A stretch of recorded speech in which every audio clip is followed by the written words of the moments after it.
Hello guys, कैसे हो आप सब। तो गाइस हम आए हैं गार्डन में, यहाँ पर सारे मेरे फ्रेंड्स हैं। हाय। तो गाइस हमारा फर्स्ट टाइम है यहाँ पर, हम आए फंक्शन के लिए, पर उसके लिए देरी है, इसके लिए थोड़ा गार्डन बिल्डन टाइम है, थोड़ा टाइमिंग है। तो फिर चलो फिर हम करेंगे गार्डन की सैर।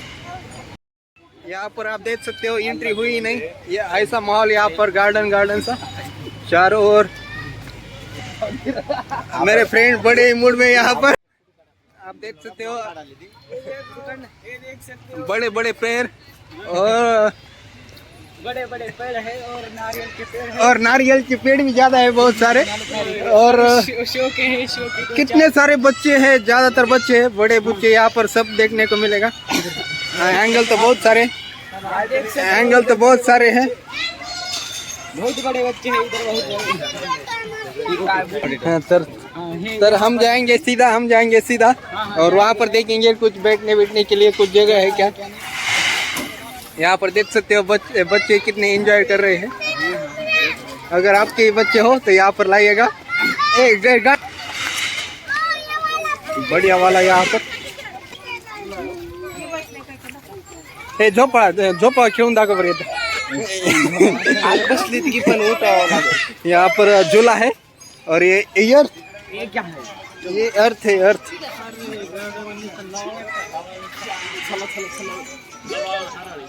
यहाँ पर खुला सा है, यहाँ पर वर्कआउट जैसा कुछ है। ये सब यहाँ पर लहान बच्चों का देखने के लिए मिलेगा, बहुत सारे यहाँ पर। और इधर बहुत अच्छा पुल है, उड़ान पुल है, वहाँ पर लास्ट टाइम दिखाएंगे आपको वहाँ पर क्या क्या है। बहुत अच्छा गार्डन है।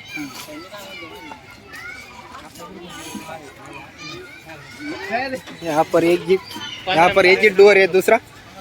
यहाँ पर घर है, घर। हाँ, यहाँ पर बंदे हैं हमारे 2 3 4 बहुत बंदे आए हैं इधर।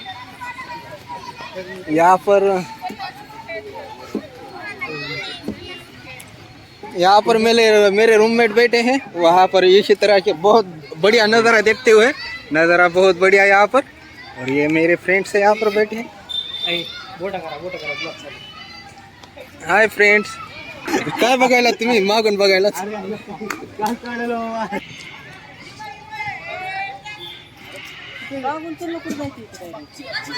यहाँ पर बढ़िया तरीके से स्टैमिना दिखाते हुए पृथ्वीराज यहाँ पर, ये देखो स्टैमिना की कोई कमी नहीं है।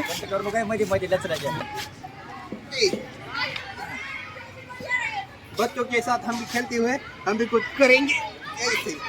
2 3 10 11 12 यू 14। अब हमारा रुकने का वक्त हो गया है, अब हम निकलेंगे सीधा जहाँ से आए से उस जगह। हे इथून नाही पृथ्वीराज, पुरी नाही घेऊया मध्ये। चल रही कटप्पा हारपूर कटप्पा हारपूर थोड़ा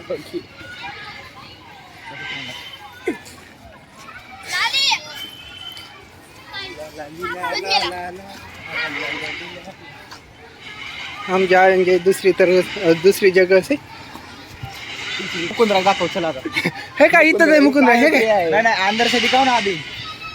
तो गाइस अभी हमारा वक्त हो गया है, अभी होगा बढ़िया वाला फंक्शन, व्याख्यान, प्रेजेंटेशन। जो चाहिए वो दिखाएंगे। अब वहीं पर जाएंगे हम, प्रेजेंटेशन देखेंगे और वहाँ का हाल हम आपको बताते रहेंगे। तो फिर ये देखिए मेरे फ्रेंड यहाँ पर सब सारे जमा हुए। अब हम देखेंगे, अब हम सीधा जाएंगे और ये जी डोर के बाहर सीधा, और हम आ जाएंगे शहर के सड़क पे बीचों बीच।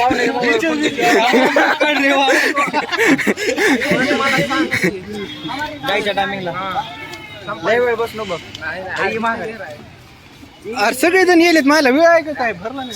6 वाजता आहे म्हणाले ते, 5 वाजता आहे प्लेस। मी जात नाही मध्ये, होय 6 वाजता होणार आहे। ये देखो ये मेरे फ्रेंड यहाँ फोटो डालो इसकी।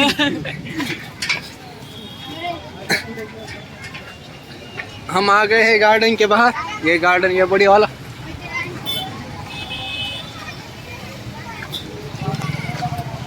आएंगे तो फोटो करो। हाँ, अब हम जाएंगे सभागृह में जहाँ पर फंक्शन होने वाला है। वो देखो वहाँ पर बैनर लगा है, हम वहीं पर जाएंगे। अरे बंद होते थे। अब हम आ गए सभागृह के बाहर, अब हम जाएंगे सीधा अंदर। यहाँ पर बाहर का माहौल, लेट्स गो गाइस, आपको हम अंदर का माहौल दिखाएंगे।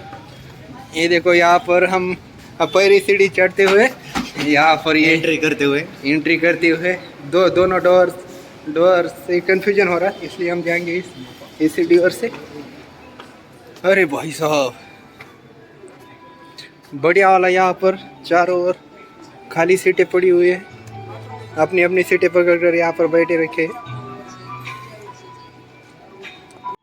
अगर जूम किया जाए तो बहुत बढ़िया दिखेगा।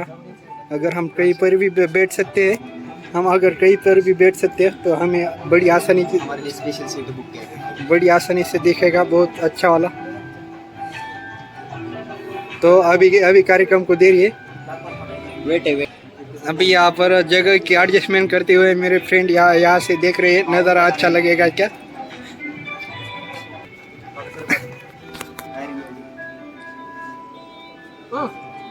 अरे भाई बहुत बढ़िया।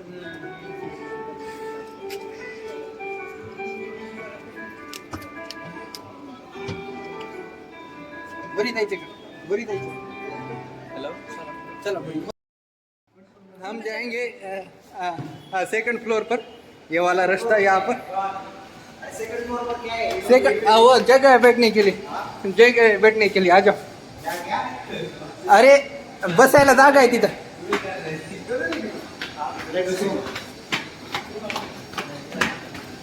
ये रहेगा, ये है सेकंड फ्लोर, ये है सेकंड फ्लोर।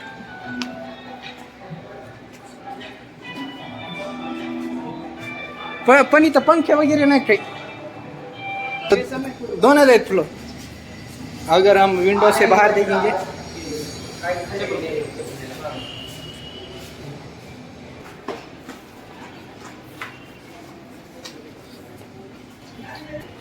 अभी इस सभागृह की सैर हो गई है। यहाँ पर कुछ माहौल जैसा नहीं है, इसलिए हम बाहर ही माहौल बनाएंगे।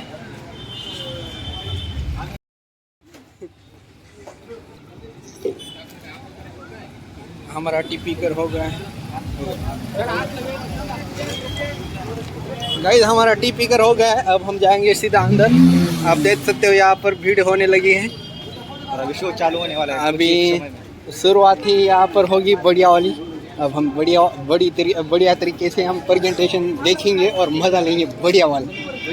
कुछ ही मिनट में और ज़्यादा इंतज़ार नहीं, कुछ ही पल में, कुछ ही सेकंड में, कुछ ही मिनट में। आप देख सकते हो यहाँ पर चारों ओर से यहाँ पर भीड़ हो रखी है। नहीं आपल्याला जागा भेटायची नाही।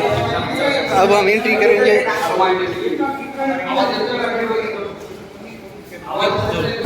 शायद अंदर का कुछ आवाज़ नहीं आएगा, इसलिए हम वहाँ पर सॉन्ग लगाएंगे बढ़िया वाला। आपण या ठिकाणी कार्यक्रमाला सुरुवात करणार आहोत। अही नुकताच आपण 29 सप्टेंबरला साजरा केला, त्यानिमित्ताने आठवडाभर विविध आपण आज Bhoge heart and critical care hospital आणि Rotary Club of Ambajogai city व इंडियन मेडिकल असोसिएशनच्या संयुक्त विद्यमाने जागतिक हृदय दिनाच्या निमित्ताने संवाद हृदय रोगाशी आणि सीपीआर प्रात्यक्षिक या ठिकाणी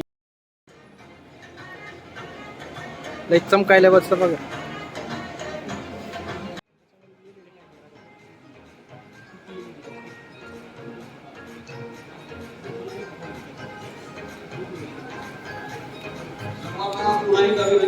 कृपया आपण समोर यावं सभागृहात।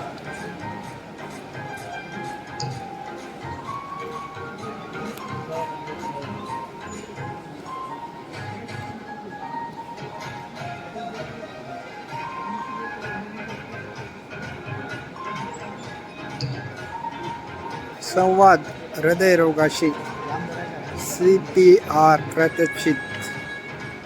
तो ये व्याख्यान हम देखेंगे पूरा, क्योंकि ये हार्ट के बारे में है।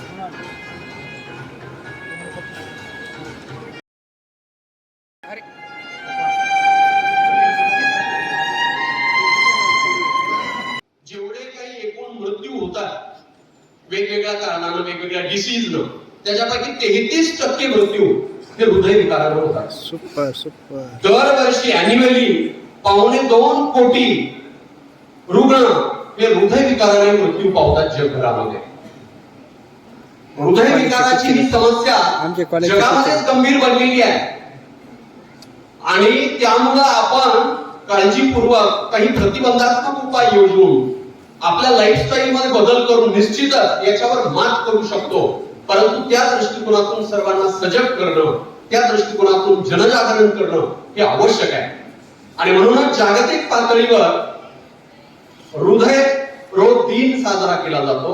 त्यानिमित्ताने सर्व नागरिकांना या संदर्भामध्ये योग्य असं मार्गदर्शन दिलं जातं. काही विवक्षित प्रसंगी काही अशी दुर्धर घटना घडलीच तर काय करावं हे सुद्धा त्या ठिकाणी आपल्याला तज्ञ मार्गदर्शन करून कळू शकतं. याच्यावर तज्ञ मार्गदर्शक बोलणार आहे, त्यामुळे याच्यावर बोलण्यापेक्षा आपण या कार्यक्रमाला लवकरात लवकर सुरुवात करूया. मी परत एकदा दीर्घायुषी, निरोगी आणि निरामय अशा पद्धतीचं बनवायचं आहे आणि हा संदेश सर्वदूर आपल्याला पोहोचवायचा आहे.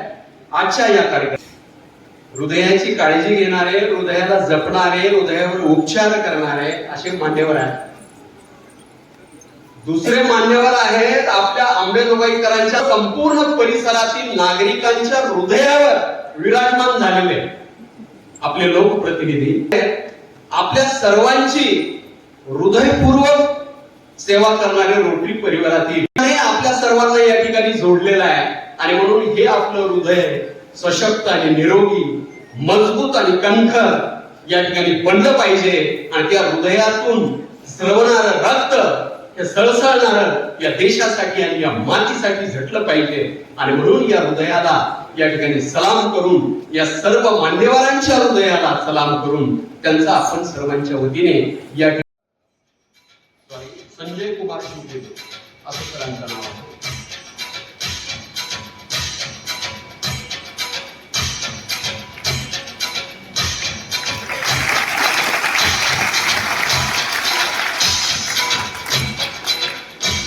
या कार्यक्रमामध्ये आदरणीय डॉक्टर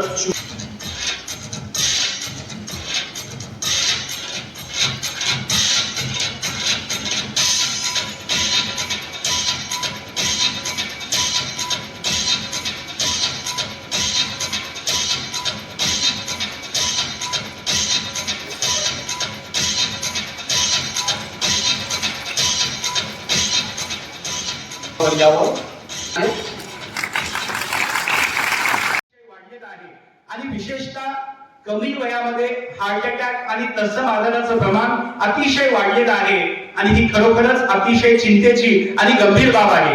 या बाबीवर सखोलपणे अभ्यास व्हावा, त्याचा विचार व्हावा आणि सर्वसामान्य माणसांमध्ये अगदी व्यापक स्वरूपात त्याची जनजागृती व्हावी या उद्देशाने सप्टेंबरच्या शेवटच्या रविवारीच म्हणजे 29 तारखेला जागतिक हृदय दिन होता आणि त्या निमित्तानं हा आपण कार्यक्रम आज आयोजित केलेला आहे. आपल्या व्यासपीठावर बसलेल्या आदरणीय नमिताताई असतील, समोर बसलेले काकाजी असतील, मुंदडा कुटुंबीय मागच्या 40 वर्षापासून या परिसरातील एक सामाजिक आरोग्य जपण्याचं काम ते अहोरात्र करत आहेत. तसेच आपल्या शहराचं वैभव आपले भूमिपुत्र आदरणीय धावपळ आहे, दत्तक आहे, ताण आहे, टेन्शन आहे, चिंता आहे, व्यसन आहे, दारू पितोय, काहीतरी जॉबचा ताण आहे आणि अचानक वयाच्या 31व्या वर्षी, 29व्या वर्षी, 38व्या वर्षी त्याला हार्ट अटॅक येतो. अतिशय धस्स होत आहे. खरोखरच हे जवळून आम्ही अनुभवलंय. जेव्हा एखादा 32 वर्षाचा पोरगा मरतो आमच्या समोर तेव्हा इतकं वाईट वाटतं. तो एकटा गेलेला नसतो, त्याचं अख्खं कुटुंब उभं झालेलं असतं, त्याची लेकरं लहान असतात, त्यांचं शिक्षण राहिलेलं असतं. त्या कुटुंबातल्या 3 पिढ्या त्या मागे पडतात आणि मला असं वाटतं की याच्यावर कुठंतरी काहीतरी आपण डॉक्टर म्हणून, एक हृदयरोग तज्ञ म्हणून आम्ही काहीतरी काम केलं पाहिजे. आणि मला असं वाटतं की या उद्देशानं एखादा व्यक्ती गेला तर ते कुटुंब अगदी फार त्याची परिस्थिती वाईट होते आणि ह्या सगळ्या गोष्टी मागील कित्येक वर्षापासून आम्ही जवळून पाहतो आहे. आणि म्हणून मागच्या अनेक वर्षापासून, आता जवळपास 19 वर्ष झाली, हार्ट अटॅक असतील, अति गंभीर रुग्ण असतील, पॅरालिसिस असेल, निमोनिया असेल, हे सगळे रुग्ण आम्ही अनेक वर्षापासून ऍज अ टीम म्हणून त्याला दुरुस्त करण्यासाठी किंवा त्यांच्यासोबत आम्ही काम करतो. या आधी पण आपल्या या समाजासाठी, आपल्या गावासाठी जगप्रसिद्ध हृदयरोगतज्ञ डॉक्टर जगदीश हिरेमठ सरांना, नवीन पोरांना मस्ती आहे, पैसा कमी वयामध्ये जास्त येतोय, व्यसनाच्या आहारी जातात आणि जे कुटुंबातला करता अगदी कमी वयामध्ये जातो. तर या सगळ्या विषयावर आज डॉक्टर संजय कुमार शिवपदे रोगाबद्दल व्याख्यान ऐकायला आलेली एवढ्या मोठ्या अशा ओपीडीत बसताना 2 मिनिटं पेशंटला हिस्ट्री विचारतो आणि त्याच्यासोबत बाबा तुम्ही तंबाखू खाता का, गुटखा खातो का, दारू पितो का. तो सुरुवातीला नाही होय म्हणतो, त्याला सरळ मग काढून दे आणि तो काढून देतो. या एका 10 सेकंदाच्या ऍक्शनमुळे त्याच्या मनावर नक्कीच परिणाम पडतो आणि तो त्याला आम्ही शपथ देतो की बाबा तुला आजपासून तंबाखू खायची नाहीये. हे फार मोठं काम करतात असं नाहीये, पण मला असं वाटतं या गेशरच्या मागे अतिशय मोठं एक स्वप्न किंवा एक अतिशय मोठं काम दडलेलं आहे असं मला वाटतं. त्या नवतरुणाने, माझ्या मित्राने जर त्या दिवशीपासून तंबाखू बंद केली आणि भविष्यात जर त्याला हार्ट अटॅक येण्याचं थांबलं, तर मला असं वाटतं की त्याच्या इतकं पुण्याचं काम नाहीये. आणि तुम्हाला सांगायला तज्ञ म्हणून मला आवडतं की जवळपास कमी वयामध्ये येणाऱ्या हार्ट अटॅकचं सगळ्यात प्रमुख कारण हे तंबाखू आणि त्याच्याशी निगडीत जे काही पदार्थ आहेत त्याच्यावर अवलंबून आहे. आणि मला असं वाटतं त्याला जर आपण कमी केलं तर नक्कीच त्याच्यावर आळा घालण्यासाठी आपण काम करू शकतो. या सगळ्या गोष्टी अगदी सखोलपणे, त्यासोबतच आज खास मुंबईवरनं लवकर या मुलांमध्ये सुद्धा त्याचे साईन दिसत आहे. This is all due to lifestyle changes. तर मी आता शिफ्ट फ्रेंडली आपलं जे जग आहे, आपली जी जागा आहे ती एन्व्हायरमेंटल फ्रेंडली टू ऑल दिस म्हणजे रिड्युसिंग हार्ट डिझिजेस हे व्हायला पाहिजे. तर त्याच्यासाठी मी आमदार म्हणून जर मला काही चेंजेस करता आले तर तुम्ही नक्कीच मला सुचवा. मी सुद्धा आपल्या शहरामध्ये जर काही जागी आपल्याला मे बी स्टेप काउंट वाढवायला असं काहीतरी करायला पाहिजे, कारण आपण जास्तीत जास्त चालणं हे महत्वाचं आहे. मग आपण बाकीच्या अजून 2-3 गोष्टी असेल, आता me on the spot I don't know, पण दुसरे काय गोष्टी असतील जे आपण चेंजेस करू शकाल तर नक्कीच may be stops and places जिकडे आपण ECG मॉनिटर्स लावायची गरज आहे का, कार्डियक ते काय असतं आपलं देणारं असे कुठेतरी आपण पब्लिक स्पेसेस मध्ये लावायची गरज आहे का. तर नक्कीच आपण मला सुद्धा असं ह्याच्याबद्दल थोडं मार्गदर्शन द्यावं, म्हणजे आपण सुद्धा पब्लिक स्पेसेस मध्ये त्याच्यामध्ये काहीतरी इन्व्हॉल्वमेंट करू शकू. तर नक्कीच मी सुद्धा करायला तयार आहे. आणि आजचा हा कार्यक्रम एकदम सुंदर पद्धतीने मोठ्या संख्येने मला ऍक्च्युली इथे एक सांगायचं होतं, आम्ही आल्यानंतर मला खूप छान वाटलं की अंडरस्टँडिंग आहे आणि लोक एकदम सुशिक्षित आहेत आणि कल्चरली सोशली अवेअर आहेत की वर बाल्कनीपर्यंत सगळे मुलांमध्ये सुद्धा हे अख्खं आजचं हॉल सभागृह भरलेलं आहे. तर मला ह्याचा खूप आनंद आहे आणि नक्कीच आपल्या सर्वांना खूप खूप आपले धन्यवाद की आपण या शहरामध्ये आणि for all future endeavors, all the best to Rotary आणि डॉक्टर गुटे सर ऑल्सो. सर्वांचे आभार मानून मी थांबते. धन्यवाद. Thank you madam, thank you. यहाँ पर उपस्थित हूँ. हमारे पड़ोसी ने तो हमारी महिलाओं को भी टेंशन आ जाता है, यानी बिना कारण कोई हम टेंशन लेते हैं. फिजिकल स्ट्रेस हम कम करते हैं और मेंटल स्ट्रेस ज़्यादा लेते हैं. और डाइट में भी हमारी जो यंग जनरेशन है उसमें फास्ट फूड का चलन और बेकरी का चलन बहुत बढ़ गया है. अल्कोहल का सेवन करना चाहिए या नहीं करना चाहिए, हमारे डॉक्टर साहब बताएंगे हमें करना चाहिए या नहीं करना चाहिए, पर उसका भी प्रचलन काफी बढ़ गया है. ये सारी चीजें हार्ट की बीमारियों को न्योता देती है, यह बात पक्की है. कोरोना के बाद हमने देखा है कि हार्ट अटैक के या हार्ट के जो डिसीजेस है उसके प्रॉब्लम्स काफी बढ़ गए हैं. और आज का जो भगत सेमिनार अम्बेडकर सिटी ने आयोजित किया प्रॉब्लम्स बढ़ गए हैं, उसके लिए सभी को मार्गदर्शन मिलने वाला है. तो में भी हार्ट के प्रॉब्लम्स, हृदयामध्ये छिद्राचे प्रमाण खूप वाढलेलं आहे और हमारा रोटरी उसके लिए बहुत आगे बढ़कर काम करता है. ग्लोबल ग्रांट के जरिए द रोटरी फाउंडेशन हमारा एक ट्रस्ट है, उसके साथ में मिलकर मुंबई के कुछ क्लब्स, कोकिलाबेन हॉस्पिटल और बाहर के यानी इंडिया के बाहर के कुछ क्लब्स मिलकर सर्जरीज करते हैं. हमें क्या करना है, केवल यहाँ से स्क्रीनिंग करके कोकिलाबेन हॉस्पिटल में भेजना है, उसकी सर्जरी फ्री में होती है. और उस मिशन चलाता है जिसमें 2 चम्मच कम 4 कदम ज्यादा। यह रोटरी का मिशन है, जिससे हम बताते हैं कि चीनी, शक्कर और ऑयल थोड़े से 2 चम्मच कम कीजिए अपने रोजमर्रा की जिंदगी में, और 4 कदम ज्यादा एक्सरसाइज ज्यादा करिए, तो हमारे हार्ट डिसीज और डायबिटीज और मेंटल स्ट्रेस कम हो जाएंगे। ये नॉन कम्युनिकेबल डिसीजेस है, उसमें हमें फायदा होगा। एक टिप मैं यहाँ पर जरूर देना चाहूंगा और जाते जाते एक बार बताना चाहूंगा कि हमेशा खुश रहिए, पॉजिटिव सोचिए और अच्छा खाना खाइए, और कुछ समय मिले तो गाना गुनगुनाना चाहिए। जैसा कि मैं यहाँ पर आपके सामने 2 लाइनें पेश करूंगा। हृदय के लिए गाना है। My heart is beating, keeps on repeating, I'm waiting for you. My heart is beating, keeps on repeating, I'm waiting for you. My love encloses a flood of roses, and when shall we then our next meeting? 'Cause love, you know, that time is fleeting, time is fleeting, time is fleeting.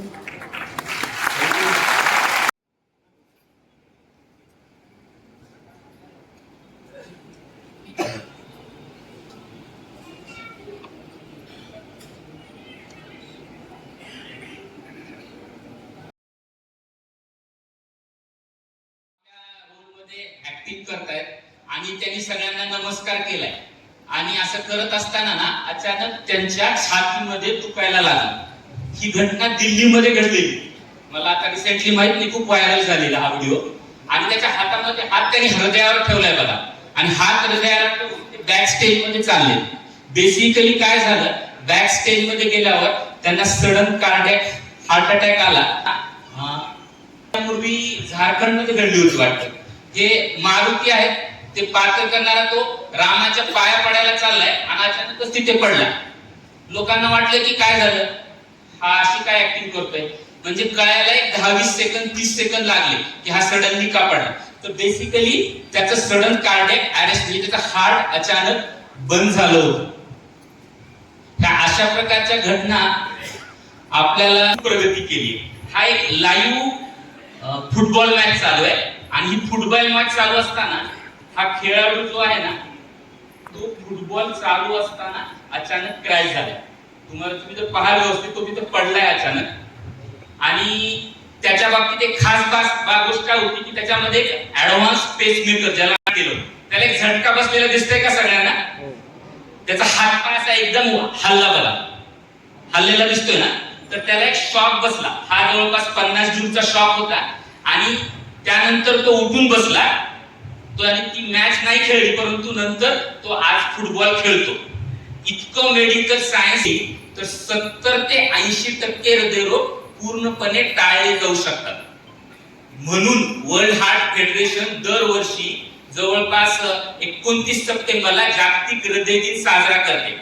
ज्या दिवशीचं main M हे नसतं की आपल्याला हार्टचे patient detect करायचे, ह्या वर्षीचं main M काय असतं की आपल्याला हृदयरोगाबद्दल जनजागृती निर्माण करायची आहे, जेणेकरून 70 ते 80% हृदयरोग पूर्णपणे टळतील।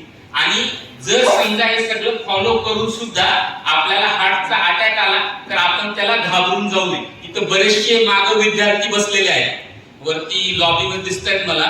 हॅलो, एक्झामच्या काळामध्ये टेन्शन येतं ना आपल्याला, टेन्शन आलं तर आपल्याला जर कुणी मैत्रिणीने किंवा मित्राने येऊन सांगितलं की मला पेपर भेटले, मी पेपर सांगतो काय ते गेस पेपर आहे, तर आपला स्ट्रेस कमी होतो ना। हृदयरोगाचं असं आहे की हृदयरोगाला घाबरून जायचं नाहीये। आपल्याला त्या हृदयरोगाची जर पूर्ण माहिती असेल तर आपण त्याला नक्की टाळू शकतो। आणि जर समजा बाय चान्स हे सगळं करत असताना कुणाला आपल्या जवळच्या नातेवाईकाला हार्ट अटॅक झाला तर आपण काय काळजी घ्यावी ही जर आपल्याला माहित असेल तर आपण नॉर्मल आयुष्य जगू शकतो। तर आजच्या पुढच्या 30-40 मिनिटांमध्ये आपण पहिल्यांदा जाणून घेणार आहे की हार्ट अटॅक काय असतो, त्याची कारणं काय, नंतर जाणून घेणार आहे त्याची लक्षणं आणि उपचार प्रणाली काय आहे। नंतर मॅडम सोबत आम्ही कोऑर्डिनेशन मध्ये तुम्हाला कार्डिओपल्मोनरी रिससिटेशन म्हणजे जे आता आपण 3 व्हिडिओ पाहिले, अचानक जर असं कुणी कोलॅप्स झालं तर आपल्याला त्याला सीपीआर द्यायची गरज आहे का आणि सीपीआर कसा द्यावा ते शिकणार आहे. आणि सगळ्यात शेवटी आपण हे सगळे आपल्या जवळच्या कुणालाच होऊ नये, हा हृदयरोग कसा टाळावा या गोष्टीवर बोलणार आहे. ते आहे ना, ते खूप खूप लहान अवयव आहे आपल्या शरीराचा. म्हणजे तुम्ही आपल्या हाताची जर मूठ कराल ना, तर या मुठीपेक्षा पण ते लहान असतं. आणि आपल्या छातीच्या पिंजऱ्यामध्ये डाव्या बाजूला ते प्रोटेक्ट केलेलं असतं.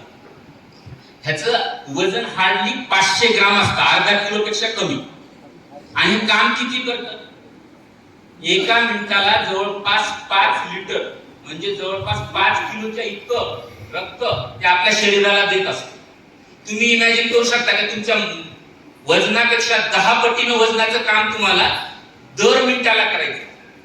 आणि हे अविरतपणे आहे, म्हणजे आईच्या पोटात तुम्ही असतानाही सुरू झालेलं आहे. आणि जर हे हृदय 2 मिनिट जर सुट्टीवर गेलं तर आपलं अंत्यविधी होऊन जातं, रामनाम सत्य होऊन जातं. ते 2 मिनिट सुद्धा थांबू शकत नाही, असं अविरतपणे काम करतंय.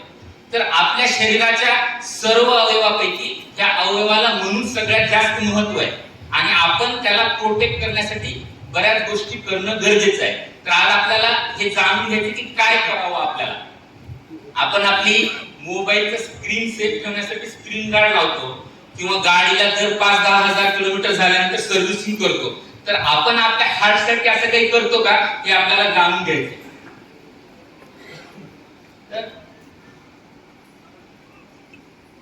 मागच्या 40-50 वर्षामध्ये ना माणसाने खूप प्रगती केली. तुम्ही जर हे कार्टून पाहाल तर म्हणजे उजव्या बाजूला डाव्या बाजूला दाखवले तुम्हाला 80च्या दशकामध्ये कॉम्प्युटर हा खूप मोठा होता. तुम्ही घरातले टीव्ही आठवाल ना, तर टीव्ही खूप मोठे होते कॉम्प्युटर सारखे. आणि ते ऑपरेट करणारा ऑपरेटर एकदम बारीकसा सडपातळसा मनुष्य असायचा. 40 वर्षात काय झालं, सुबत्ता आली. आपल्याकडे चांगली डेव्हलपमेंट झाली, सुबत्ता आली. त्या सुबत्तेसोबत काय झालं, कॉम्प्युटरची साईज खूप लहान होत गेली. म्हणजे आता कॉम्प्युटर जो येतो तो तुमच्या सगळ्यांच्या हातात आहे, हाताच्या पंजापेक्षा लहान आहे. तुमच्या हातामध्ये जो मोबाईल आहे तो सुद्धा एक कॉम्प्युटरच आहे. आणि आपल्यावर जो कॉम्प्युटर ऑपरेट करणारा मनुष्य आहे तो मात्र गलेलठ्ठ झाला, तो जाड झाला, त्याच्यामध्ये लठ्ठपणा आला. आणि मग ह्या लठ्ठपणासोबत आलं ब्लड प्रेशर, कोलेस्ट्रॉल, साखर, ही सगळी आजार वाढत आली. आणि त्यामुळे आपल्या आयुष्यामध्ये हृदयरोगाचं प्रमाण वाढत गेलं. जेव्हा आम्ही असं म्हणतो की हार्ट अटॅक आलाय किंवा हृदयविकाराचा झटका आलाय, तर कुणी मला सांगू शकतं का काय झालेलं असतं ते? 2 घटना घडतात. आपण दिवसातून 2-3 वेळा जेवण करत असतो, कारण की आपल्या शरीराला एनर्जी लागत असते म्हणून जेवतो ना. तसं हृदयाला ऑक्सिजन आणि ग्लुकोजची गरज असते. ते कुठून मिळतं? पुरवठा करणाऱ्या 3 मेन रक्तवाहिन्या आहेत जे हृदयाला ग्लुकोज आणि ऑक्सिजन देत असतात. होतं काय, ह्या रक्तवाहिन्यामध्ये वयोमानानुसार चरबीचे थड बनत असतात. म्हणजे तुम्ही एखादं झाडाचं रोप पाहिले का, रोप लहानसं, ते जेव्हा कोवळं असतं तेव्हा त्याचा बुंदा पूर्ण हिरवागार असतो आणि मऊ असतो. आणि एकदा 10-20 वर्ष झाली की तो खडबडीत व्हायला लागतो. मग त्याच्यानंतर त्याच्यावरती प्लाक्स असे तयार होतात. अशाच प्रकारची काहीतरी पद्धती आपल्या रक्तवाहिन्यामध्ये घडत असते. शरीरातल्या सगळ्याच रक्तवाहिन्यात घडते. जर माझं वय उद्या 70 किंवा 80 वर्ष झालं तर माझ्या रक्तवाहिन्यामध्ये ही घटना घडलेली असेल. तर वयोमानानुसार हे चरबीचे थर रक्तवाहिन्यामध्ये घडतात. त्याच्यामुळे होतं काय, जो रक्त पुरवठा पुढे जायला हवा त्याला अडथळा निर्माण होतो. ही नैसर्गिक प्रक्रिया आहे. आपलं वय वाढलं की आपल्या मेंदूच्या, हृदयाच्या किंवा पोटाच्या रक्तवाहिन्यामध्ये ही प्रक्रिया घडत असते. होतं काय, ज्यावेळेस एखाद्या गोष्टीचा स्ट्रेस येतो, आता माझं काम भुगे सरांनी आणि त्याची गाठ बनून हृदयाला मिळणारा रक्त पुरवठा थांबतो आणि असं म्हणतो की तुम्हाला हार्ट अटॅक आला. जेव्हा एखाद्या हृदयाच्या रक्तवाहिनीमध्ये ब्लॉकेज तयार होतात आणि त्यामध्ये रक्ताची गाठ बनते, त्यावेळेस हृदयाचा रक्त पुरवठा थांबतो. मग आम्ही असं म्हणतो की हार्ट अटॅक आला. तर ह्याच्यामध्ये मी तुम्हाला 2 गोष्टी सांगितल्या. सगळ्यात पहिली महत्वाची गोष्ट म्हणजे ब्लॉकेज तयार होणे. तर हे वयोमानानुसार घडतं. पण काही जण व्यायाम करत नाहीत किंवा काही जणांच्या घरामध्ये हार्टचा आजार असतो, आई वडिलांना किंवा मामा काकाला. काही जणांना ब्लड प्रेशर असतं, शुगर असतं, कोलेस्ट्रॉल असतं. ह्याला आम्ही रिस्क फॅक्टर असं म्हणतो. ह्याच्यामध्ये होतं काय, ह्या प्रत्येक फॅक्टर सोबत हे आजार 10 वर्ष लवकर घडतात. म्हणजे समजा मला हा आजार 70-80 वर्षाला घडायला हवा, पण जर मी व्यायाम करत नाही, मला शुगर आहे, माझ्या बाबांना पण हार्टचा त्रास आहे, 3 फॅक्टर झाले ना, तर मला हा 70च्या ऐवजी 40 मध्ये घडतो. हे ब्लॉकेज तयार होण्याचं झालं. आणि स्ट्रेसफुल सिच्युएशन म्हणजे काय, इथून आता बरेच जण पंढरीच्या वारीला वगैरे फिरायला जात असतील, वॉकिंग करतात, बरेच नवस करतात, शेतामध्ये काम करतात. आता सोयाबीनचं सीझन आहे, बरेचसे शेतकरी वर्ग शेतामध्ये करायला गेला आणि जर तुम्हाला हार्टचा ऑलरेडी डिसीज आहे, ब्लॉकेज आहे, तर अशा वेळेस हे ब्लॉक रप्चर होऊन ब्लड क्लॉट होतात. हॅलो, तर हे स्ट्रेसफुल फॅक्टर आहे. त्याच्यामध्ये कोणते फॅक्टर आहेत जे तुम्हाला अचानक ब्लड क्लॉट कॉज करू शकतात. आता जे आपण 3 व्हिडिओ पाहिले, अशीच एक घटना लातूरमध्ये पण घडली होती. एक डॉक्टर होते, विलासराव देशमुख साहेब, पहिल्यांदाच चीफ मिनिस्टर झाल्यावर त्यांचा एक सार्वजनिक कार्यक्रम होता. त्यांनी मनोगत दिला, नंतर खाली उतरल्या त्यांना हार्ट अटॅक आला. तर ह्या स्ट्रेसफुल सिच्युएशन आहे. अचानक वाढलेली शुगर, तुमची शुगर काल 200 होती, आज 500 झाली. अचानक वाढलेलं ब्लड प्रेशर, किंवा घरगुती आपल्या आयुष्यामध्ये 4 स्ट्रेस आम्ही सांगतो की ते खूप कॉमन आहे. म्हणजे घराचं विभाजन होणे, एकत्र कुटुंब पद्धती आहे आणि एका दिवशी अचानक घराचं विभाजन झालं, किंवा तुमचं लाईफ पार्टनर, नवरा बायकोपैकी एखाद्याला न दुरुस्त होणारा आजार होणे किंवा त्यांचा जीव गमावणे, या गोष्टी अशा असतात की हे खूप स्ट्रेसफुल इव्हेंट आहेत आयुष्यातले. तसंच व्यापारी लोकांमध्ये, खास करून व्यापाऱ्या लोकांमध्ये स्ट्रेसफुल फॅक्टर आहे. ह्याच्यामध्ये सगळ्यांना हार्ट अटॅक येतो का? नाही, सगळ्यांना येत नाही. ह्याच्यामध्ये कुणाला हार्ट अटॅक, आता पंढरीच्या वारीला 3 पिढ्यापासून माझ्या आजोबा, काका, मामा सगळे जातात, त्यांना कुणाला हार्ट अटॅक येत नाही. पण पंढरीच्या वारीहून दरवेळेस मी 10-20 हार्ट अटॅकचे पेशंट होतो. ज्यांना आजार आहे, ज्यांना रिस्क फॅक्टर आपण पाहिले, ज्यांना ऑलरेडी हे ब्लॉकेजेस 70च्या ऐवजी 40 तयार झाले, त्या लोकांच्या आयुष्यात जर असं काही स्ट्रेसफुल घडलं तर तिथे ब्लड क्लॉट तयार होतो. आणि हा जो ब्लड क्लॉट असतो, हा ब्लड क्लॉट ही रक्तवाहिनी बंद करतो आणि हार्टला डॅमेज व्हायला सुरुवात होतो. तर आम्हाला जेव्हा पेशंट दाखवायला येतात, आम्ही दोघांचे खूप मला 2-4 पेशंट लोक दिसतात तिथे, तर आम्ही कसं ठरवतो की हे हार्टचं अटॅक आहे का नाही. म्हणजे आमच्याकडे अशी काही जादूची छडी आहे का, म्हणजे आम्हाला असं काही शिकवलेलं वेगळं नसतं. आम्ही काय बघतो, जेव्हा कुणी पण छातीत दुखायला म्हणून माझ्याकडे पहिल्यांदा येतो, त्यावेळेस आम्ही काय बघतो की तुम्हाला रिस्क किती आहे, तुमची जोखीम किती आहे. तर जोखीम म्हणजे काय, काही फॅक्टर आपण बदलू शकत नाही. जसं आपलं वय वाढतं, माझं वय 75 वर्ष झालं, 60-70च्या पुढे झालं, ते आपण बदलू शकत नाही.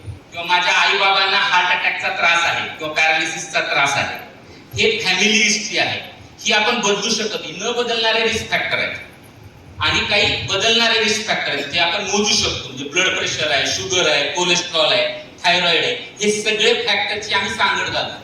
जर तुम्हाला 2 किंवा 3 पेक्षा जास्त फॅक्टर असतील तर आम्ही असं सांगतो की तुम्हाला हार्ट अटॅक येण्याची जोखीम आहे. आता तुम्हाला हे चित्र दिसतंय का सगळ्यांना? शेवटपर्यंत दिसतंय? त्या डोळ्यांमध्ये काय दिसतंय? लास्ट इयरला आमच्या शाळेचं गेट टुगेदर झालं होतं. त्या डोळ्यामध्ये ना बाजूला हळूच एक बारीकसा चरबीचा पापुद्रा दिसतोय, त्याला झांतेलेजमास म्हणतात. झांतेलेजमास म्हणतात. आमच्या एका शाळेची मैत्रीण 20-30 वर्षानंतर भेटली आम्हाला गेट टुगेदर मध्ये.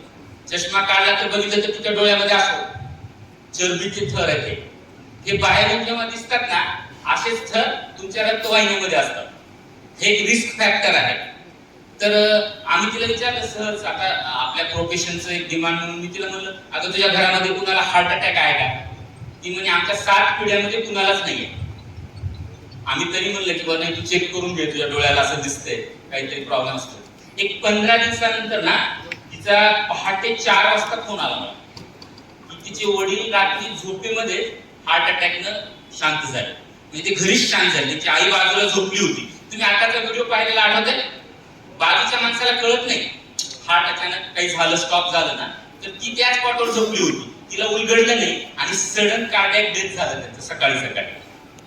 तर हे काही बाहेरून कळणारे सायलेंट फीचर आहे ज्याच्यामध्ये आम्ही म्हणतो. ही जी दुसरी इमेज दिसतीये ना, ही दात दिसतायत का तुम्हाला सगळ्यांना? ही जगाच्या पाठीवर कुठंच मिळत नाहीत मराठवाडा सोडून. कारण की आपल्याकडे ज्या पद्धतीने गुटखा आणि तंबाखू खाल्ली जाते तशी जगात कुणीच खात नाही. आणि याच्यामध्ये पुरुष आणि स्त्रियांमध्ये आम्ही डिफरन्शिएट करत नाही. म्हणजे महिला सुद्धा याचा वापर करतात, मिश्रित तंबाखूजन्य पदार्थ वापरतात. हे one of the risk factor आहे की याच्यामध्ये हार्ट डिसीज होऊ शकतात. या तिसऱ्या इमेज मध्ये आपल्याला दिसते की हातावरती खडबडपणा आलाय, खडबडीतपणा आलाय. किंवा चौथ्या इमेज मध्ये तुम्हाला दिसते की पायावर एक जुन्या काळची 25 पैशाची नाणी होती ना, किंवा लहान खेळातल्या गोट्या असायच्या लहानपणीच्या, त्या साईजच्या पायावर किंवा हातावर आपल्या गाठी तयार होतात. त्याला आम्ही झांतोमा असं म्हणतो. हे सगळं आपल्याला काय सांगतं की आपल्याला हार्ट अटॅक किंवा हार्टचा आजार येण्याची जोखीम आहे. तुम्ही प्रत्येकाने आपले हात बघा बरं अशी उलटी करून.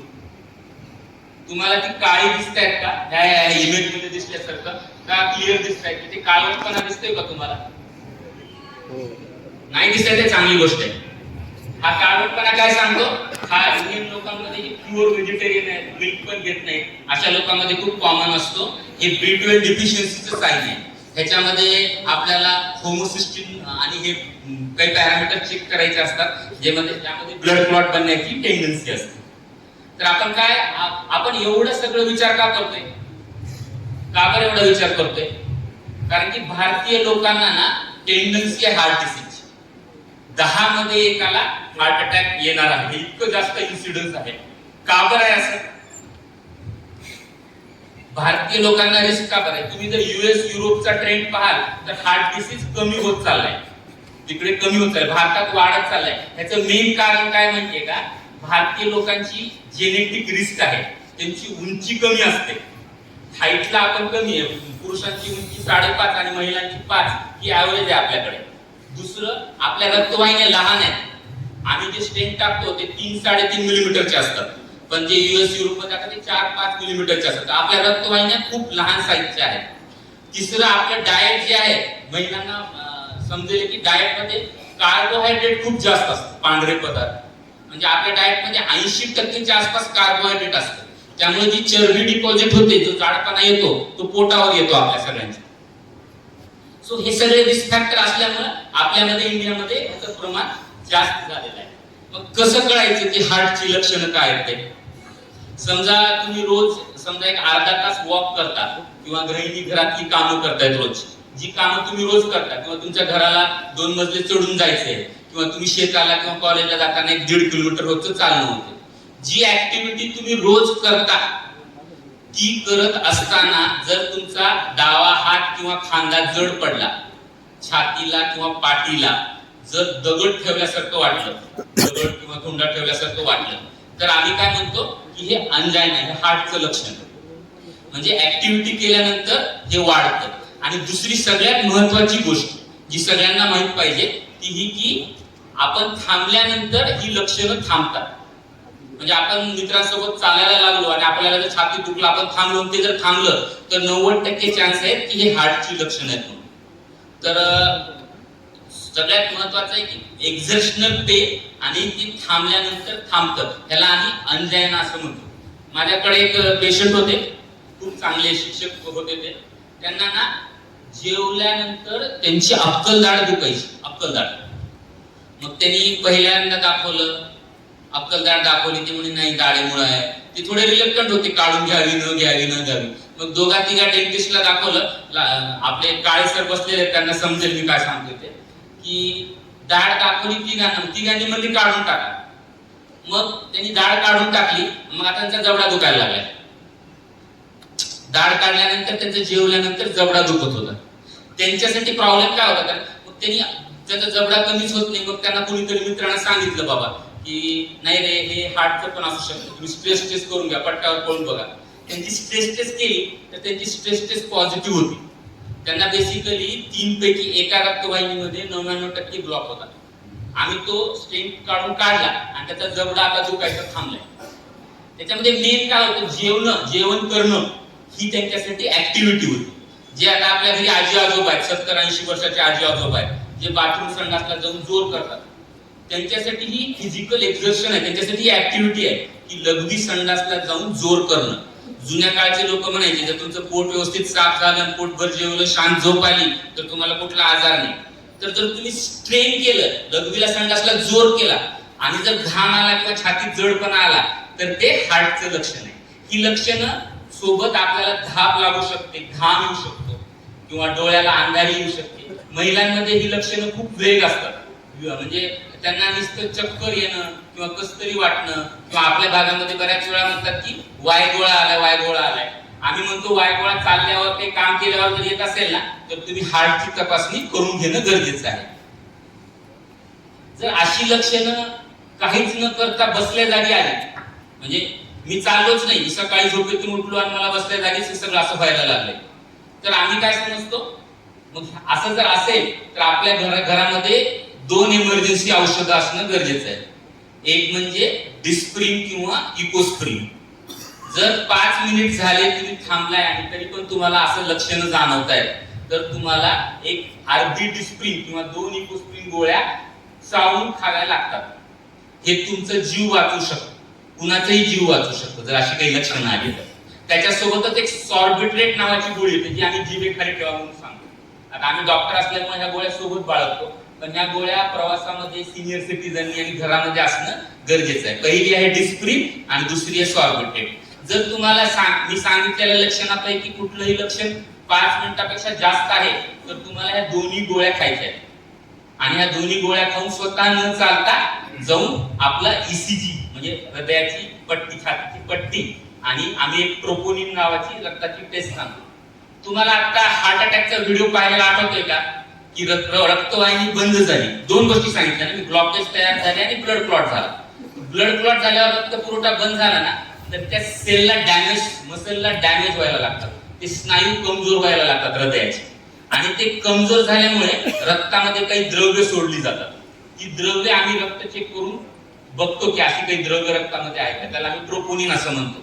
आणि आम्ही 2D इको म्हणजे आम्ही ऍक्च्युअली हृदय पाहतो, एक प्रकारची सोनोग्राफी त्याच्यामध्ये आम्हाला हृदय दिसतं. आम्ही 3 गोष्टी बघतो की तुमचं ईसीजी कसं आहे, छातीची पट्टी कशी आहे, तुमचं इको कसं आहे, हार्ट व्यवस्थित काम करते का, कमजोर झालंय, आणि तिसरं रक्तामध्ये ट्रोपोनिन वाढलेलं आहे का.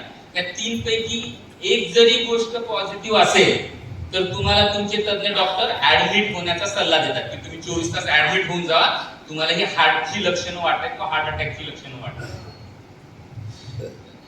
ही सगळी जी हार्टची लक्षणं आहेत, अशी जर लक्षणं जाणवली तर सध्या याची उपचार प्रणाली खूप प्रगत झालेली आहे. म्हणजे तुम्ही जर जुन्या काळचा ब्लॅक अँड व्हाईट सिनेमा पाहिला असेल तर तुम्हाला आठवेल की घरामध्ये कुणाला हार्ट अटॅक आला तर एक जण पळत पळत जातो, पाऊस वगैरे असतो, तो डॉक्टरला घेऊन, त्याच्याजवळ हातामध्ये लाकडाची पेटी असते आणि समोर 2 मुलं 2 मुली, जावाई, सुना सगळे जमलेले असतात. एखादा जुना मित्र असतो जो कधी सोडून जात नाही आणि एक वकील आलेला असतो, तो वकील विल बनवून घेतो त्याची. का बरं हे सगळं का दाखवायचे? कारण की 1940-50 मध्ये पहिल्या अटॅक मध्ये जवळपास 50 ते 60% लोक दगावायचे.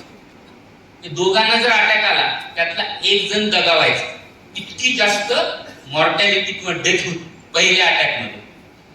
का बरं? मेडिकल सायन्सने एवढी प्रगती केली 40-60 वर्षात. मी जे आता तुम्हाला औषध सांगितलं इकोस्प्रिन, ही गोळी जर तुम्ही घेतली तर मॉर्टॅलिटी 10-20% कमी होते तुम्ही जर घरी घेतली तर. मग त्यानंतर इकोस्प्रिन आले, ही रक्त पातळ होण्याची गोळी आहे. त्यानंतर थ्रोम्बोलिसिस आलं. थ्रोम्बोलिसिस म्हणजे घुगे सरांनी असे बरेच प्राण वाचवले असतील, त्यांना माहित पण नसेल किती जणांना त्यांनी थ्रोम्बोलिसिस केलं.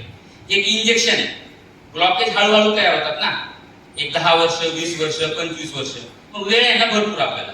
पण ब्लड क्लॉट अचानक बनतो. ब्लड क्लॉट तुम्हाला रात्री नसतो, सकाळी बनतो. त्यावेळेस तुम्हाला काय करायला पाहिजे? तो क्लॉट डिझॉल्व्ह करायला पाहिजे. तर जे आम्ही थ्रोम्बोलिसिस म्हणतो, बेसिकली ते क्लॉट डिझॉल्व्ह करण्याचं औषध आहे. हे जर वेळेवर मिळालं तर बरेचसे जीव वाचू शकतात. मग नंतर आयसीयू डेव्हलप झाले, हृदयाचा ताण कमी करण्याची औषधं आली, लघवीची औषधं आली, आणि आत्ताच्या घडीला पहिल्या अटॅक मध्ये जी डेथ रिस्क आहे ती 4 ते 8% कमी आहे.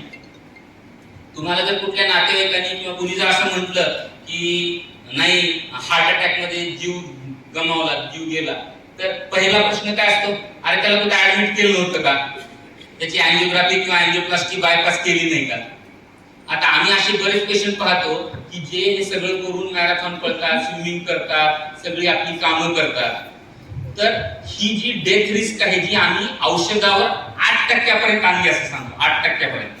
40 ते 60% ती 8% आली आहे. ह्याच्यामध्ये जर तुम्ही अँजिओग्राफी, अँजिओप्लास्टी, बायपास जर लागत असेल तर केलं तर ही रिस्क 2 ते 4% आहे. म्हणजे 100 जणांना जर हार्ट अटॅक आला तर त्याच्यातल्या फक्त 2-4 जणांचा मृत्यू होतो. हे आजचं ऍक्च्युली रिअल फिगर्स आहेत या. मग अँजिओग्राफी, अँजिओप्लास्टी म्हणजे काय असतं आणि ते कधी करावं, हा आम्हाला खूप कॉमनली विचारला गेलेला प्रश्न आहे की बा अँजिओग्राफी कधी करावी. तर आम्ही 2च वेळेस अँजिओग्राफी करण्याचा सल्ला देतो. पहिलं, तुम्हाला हार्ट अटॅक आला असेल तर कसं कळते हार्ट अटॅक आला का नाही ते?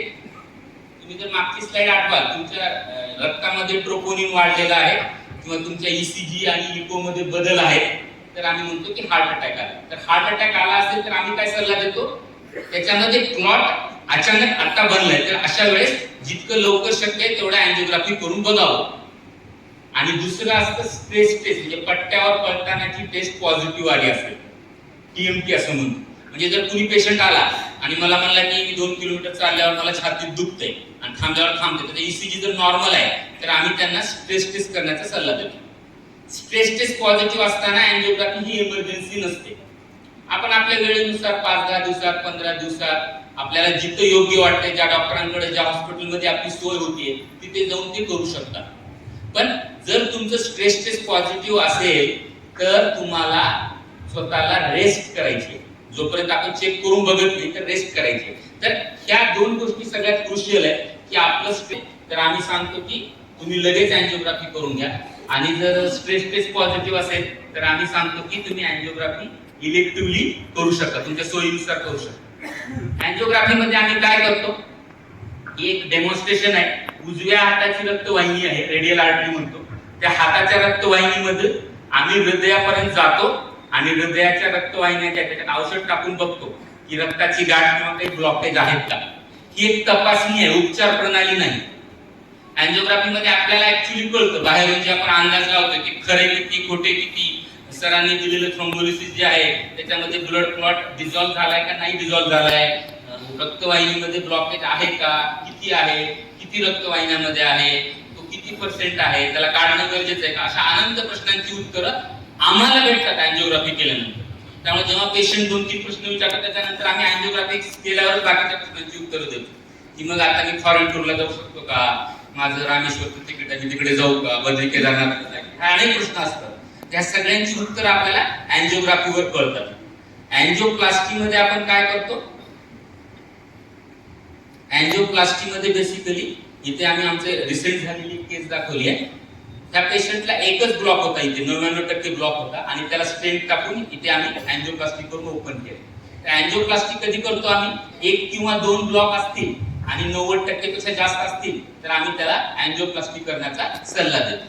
जर 2 पेक्षा जास्त ब्लॉकेज असतील किंवा मेन रक्तवाहिनीला ब्लॉक असेल तर आम्ही काय म्हणतो की बायपास सर्जरी करून घ्या. काय फरक आहे, रोडला एखादा खड्डा पडलाय आणि तर आपण काय करतो, खड्डा बुजवतो ना, पण एखादा पूलच पडलाय तर आपण आधी दुसरा रोड तयार करतो आणि मग पूल बांधतो. तर बायपास म्हणजे काय, जेव्हा रक्तवाहिनीत आजार खूप जास्त आहे, इतका जास्त आहे की अँजिओप्लास्टीने सुटेबल व्यवस्थित होत नाही, अशा वेळेस आम्ही काय म्हणतो की तुम्ही दुसरी रक्तवाहिनी जोडा. म्हणजे तुमची नॅचरल रक्तवाहिनी सोडून आपण दुसरी रक्तवाहिनी जोडतो, ज्याला आपण बायपास सर्जरी असं म्हणतो. प्रत्येक वेळेस प्रत्येकालाच हे निदान लागल असं गरजेचं नाहीये. बरं, बऱ्याच वेळा काय होतं, छातीत थोडं आजी आजोबांना जळजळ झालेली असते आणि मग ते आराम करतात किंवा आराम करतात. कोणीतरी म्हणतं पित्त आहे, सोडा घ्या, लिंबू पाणी घ्या, काहीतरी उपचार प्रणाली करतात, ते घेतात आणि आराम करतात. अशा वेळेस काय होतं, निसर्गतः ती बाजू निकामी होऊन जाते, त्यांना हार्ट अटॅक आलेला कळत नाही, मिस झालेला असतो आणि या पूर्ण प्रक्रियेमध्ये हार्ट कमजोर होऊन जातं. ही सगळी पळापळ, धावपळ, हृदयरोगाच्या सगळ्या आजारामध्ये का बरं माहितीये का, हार्टचं पंपिंग शाबूत राहावं, आहे तेवढंच राहावं. म्हणजे जर हार्टचं पंपिंग कमी झालं तर परत जनरली ते काही केल्या वाढत नाही. आम्ही त्याला मग हार्ट फेल्युअर असं म्हणतो. किंवा एकदम साध्या भाषेत तुमचं हार्ट कमजोर झाले काका, तुम्ही आराम करा, तुम्ही खूप ऍक्टिव्हिटी करत जाऊ नका असं सांगतो. अशा लोकांचं ज्यांचं हार्टचं कार्यक्षमता 25-30% पेक्षा कमी असते ना, ह्यांचं ऍक्च्युली पुस्तकात लिहिलेलं आयुष्य खूप कमी असतं. जर ह्यांना औषधोपचार मिळाला नाही आणि जर स्ट्रेसफुल लाईफ राहिलं तर 3-4 वर्ष सुद्धा खूप जास्त असतात. अशा लोकांसाठी आता सध्या नवीन उपचार पद्धती डेव्हलप झालेली आहे. आम्ही त्याला ऍडव्हान्स हार्ट फेल्युअरची ट्रीटमेंट म्हणतो. काही पेसमेकर आहे, तो जो फुटबॉलपटू होता त्याला एक पेसमेकर टाकलं. त्याच्या तपासण्यामध्ये निदर्शनास आलं होतं की ते हार्ट परत त्याचं बंद पडू शकतं, म्हणून त्याला एक पेसमेकर टाकलं होतं. ते पेसमेकर काय करतं, जेव्हा पण त्याचं हार्ट बंद होतं हार्टला झटका देतं आणि हार्ट चालू करतं. तर अशा प्रकारच्या उपचार प्रणाली आहेत. आमच्या लातूरला एक मुलगी आहे, 13-14 वर्षाची असेल, तिला जन्मजात हृदयाचा आकार होता आणि मग तिला हार्ट त्याच्यामुळे तिथं वीक झालं होतं. तर आम्ही तिला दिल्लीहून, त्यावेळेस महाराष्ट्रात हार्ट ट्रान्सप्लांट होत नव्हते, तर आम्ही तिथे दिल्लीहून हार्ट ट्रान्सप्लांट करून घेतो. तिला जर तुम्ही आता बघाल ना तर ती तुमच्या आमच्यासारखी एकदम नॉर्मल वाटते. ती कॉलेजच्या फंक्शन मध्ये डान्स पार्टिसिपेट करते, सायकलनं शाळा कॉलेजला जाते. तिचं हार्टचं इको करून बघितलं तर तिला नॉर्मल दिसतं. इतकं तंत्रज्ञान प्रगत झालेलं आहे. आमचे अजून एक पेशंट होते निलंग्याचे, त्यांना आम्ही हार्ट ट्रान्सप्लांटसाठी सध्या रिसेंटली ते शिफ्ट झालेले आहे. तर हार्ट अटॅकला घाबरून जमणार नाहीये. आता आपण काय पाहिलं की हार्ट अटॅकची लक्षणं काय, ते का बरं होतं. हार्ट अटॅक जर येऊन गेला तर आपल्याला ह्या 3 गोष्टी लक्षात ठेवणं गरजेचं आहे. पहिलं आहे तुमचं आहार, ह्याच्याबद्दल आपण नंतर बोलणार आहे, आहार कसा असावा. दुसरं आहे व्यायाम, व्यायाम कोणता आणि कसा किती करावा. आणि तिसरं आहे औषधं घेणं गरजेचं असतं. तुम्हाला जर एकदा हार्ट अटॅक येऊन गेला आहे म्हणजे तुम्हाला रक्ताची गाठ बनून गेली आहे. मी किंवा कुणीही तुमची जर अँजिओप्लास्टी केली किंवा बायपास केली तर त्याच्यामध्ये आम्ही काय केलं, खंडित झालेला रक्त पुरवठा सुरळीत केला. तो परत खंडित होऊ नये म्हणून आम्ही काहीच केलेलं नाही.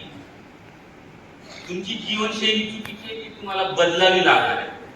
तुम्ही जर ती बदलला आणि तुमच्या शरीरामध्ये ब्लड क्लॉट होण्याची टेंडन्सी आहे, त्याच्यासाठी तुम्हाला ब्लड थिनर म्हणजे रक्त पातळ होण्याची औषधं आणि याच्यासोबत शुगर, बीपी, थायरॉइड काही असेल तर त्याची औषधं कंपल्सरी घेणं भाग आहे. तुम्ही ही औषधं कमी होतात, 1-2 वर्ष झाले की आम्हीच कमी करतो. आम्ही पेशंटला सांगतो वर्ष झाले तुझं आता अँजिओप्लास्टी होऊन तुझी औषधं कमी करतो, पण समहाऊ ही औषधं बंद होत नाही. या 3 गोष्टी जर पाळल्या तर तुम्हाला दुसरा अटॅक येण्याची भीती नसते. त्या 3 गोष्टीमध्ये जर एखादी गोष्ट मिस झाली, 6 महिन्यानं वर्षानं काय होतं, काय गरज आहे, कोणतरी मित्र म्हणतो अरे मी बंद केली, 2 दिवस बंद करून बघतो. प्रॉब्लेम असा आहे की तुम्ही 2 दिवस बंद केल्यानंतर लगेच तुम्हाला तिसऱ्या दिवशी हार्ट अटॅक येत नाही. त्यामुळं अशी औषधं वेळेवर घेणं, व्यायाम आणि आहार, हे 3 सूत्र जर आपण पाळली ना तर आपल्याला हार्ट अटॅक पासून परत बचाव होऊ शकतो. आता जे आपण 2-3 व्हिडिओ पाहिले त्यांना काही हार्टची सिम्पटम असतील का आधीची, आता हे मला खूप सांगणं अवघड आहे बरं, पण भारतीय लोकांमध्ये बऱ्याच वेळा 100 मध्ये 5 ते 7 लोकांना हार्ट अटॅकचं पहिलं लक्षण हार्टचं हे हार्ट स्टॉप होणं, हार्ट बंद होणं हे असू शकतं. ज्यावेळेस आपल्याला इमर्जन्सी मध्ये काही उपचार देणं गरजेचं आहे, ज्याला आपण कार्डिओपल्मोनरी रिससिटेशन असं म्हणतो. काय असतं कार्डिओपल्मोनरी रिससिटेशन आणि कार्डिओपल्मोनरी रिससिटेशन आपण कधी का बरं करायचं असतं.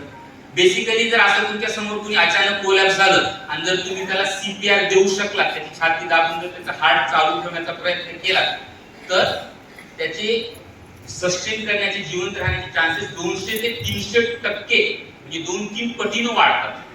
म्हणजे ऍम्ब्युलन्स येईपर्यंत किंवा तो हॉस्पिटल पर्यंत जाईपर्यंत किंवा हॉस्पिटलचे लोक तिथपर्यंत येईपर्यंत जर CPR देण्यात आला तर त्याचे जगण्याचे चान्सेस 2 ते 3 पटीनं 200-300% वाढलेले असतात. आम्ही लास्ट इयरला एका राजस्थानमध्ये एका मंदिरात गेलो होतो. आम्ही 2-3 डॉक्टर होतो. श्रीनाथजीचं टेम्पल होतं. कुणी गेलंय का तिकडे? श्रीनाथजीचं टेम्पल ते दिवसातून ना 1 तास, एकदा सकाळी एकदा संध्याकाळी उघडतं. त्या वेळात सगळी गर्दी असते. आता आमची श्रद्धा होती, आपण जाऊ म्हणून आम्ही गेलो होतो. तर तिकडे रांगेत असताना ना एका गृहस्थाला ना अचानकच छातीत दुखून तो क्रॅश झाला, पडला. एवढी गर्दी होती, बॅरिकेडिंग होतं. आम्ही 2-3 डॉक्टर होतो. आम्ही त्यांना रिक्वेस्ट केली की आम्ही डॉक्टर आहे, आम्हाला येऊ द्या तुम्ही. आणि मग माझ्यासोबत डॉक्टर ओमप्रकाश भोसले आणि डॉक्टर सोमनी होते. आम्ही 3घांनी मिळून तिथं त्यांना CPR दिला. किती वेळ? 7 ते 10 मिनिटं.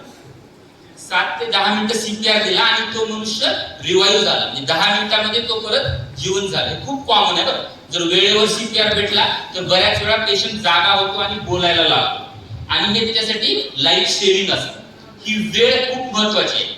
तो फुटबॉलपटू जो आहे त्याला शॉक वेळेवर बसला म्हणून तो आज फुटबॉल खेळतो, पण आपले जे आर्टिस्ट आपण पाहिले रामलीला मधले, ते दोघंही सस्टेन करू शकले नाही. एक दिल्लीमध्ये होता, एक झारखंडमध्ये होता, पण ते सस्टेन करू शकले नाही कारण की त्यांना वेळीच उपचार भेटला नाही. ह्या उपचार घेण्यासाठी तुम्हाला डॉक्टर घुगेची, डॉक्टर थोरातची किंवा डॉक्टर शिवपूजेची गरज नाहीये. जे बाय स्टँडर्ड आहेत, बाजूला उभे लोक आहेत, हे त्यांनी देणं अपेक्षित आहे. म्हणून आम्ही म्हणतो की CPR हे प्रत्येकाला आलं पाहिजे. आपल्या घरात, परिवारात, सोशल कार्यक्रमात कुणालाही याची गरज पडू शकते. मी जेव्हा अचानक हार्ट स्टॉप होतं ना त्यावेळेस ती देण्याची प्रक्रिया आहे. मी डॉक्टर ऐश्वर्याला रिक्वेस्ट करतो की त्यांनी आपल्याला लाईव्ह डेमॉन्स्ट्रेशन द्यावं CPR. इथे एक टेबल करता येईल का?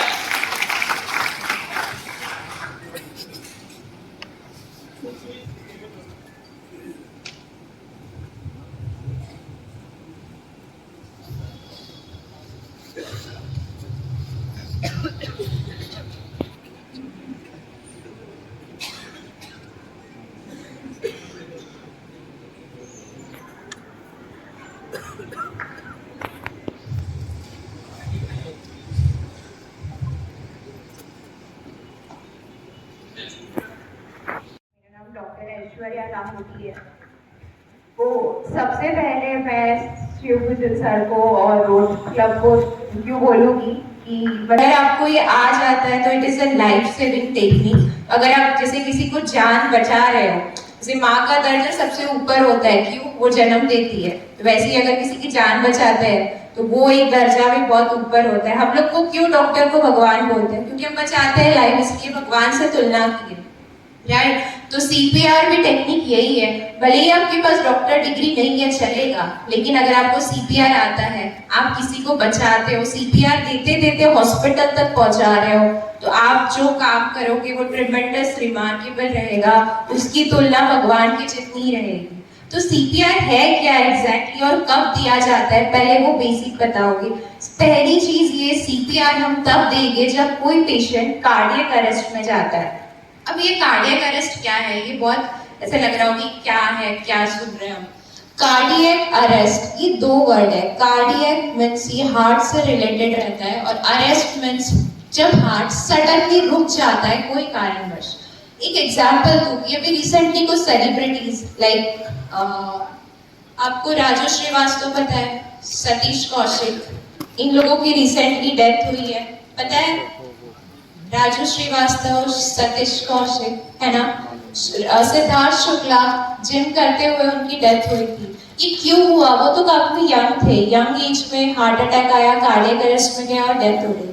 चलो ठीक है, आप ये तीनों को नहीं जानते हो, आप श्रीदेवी को जानते हो?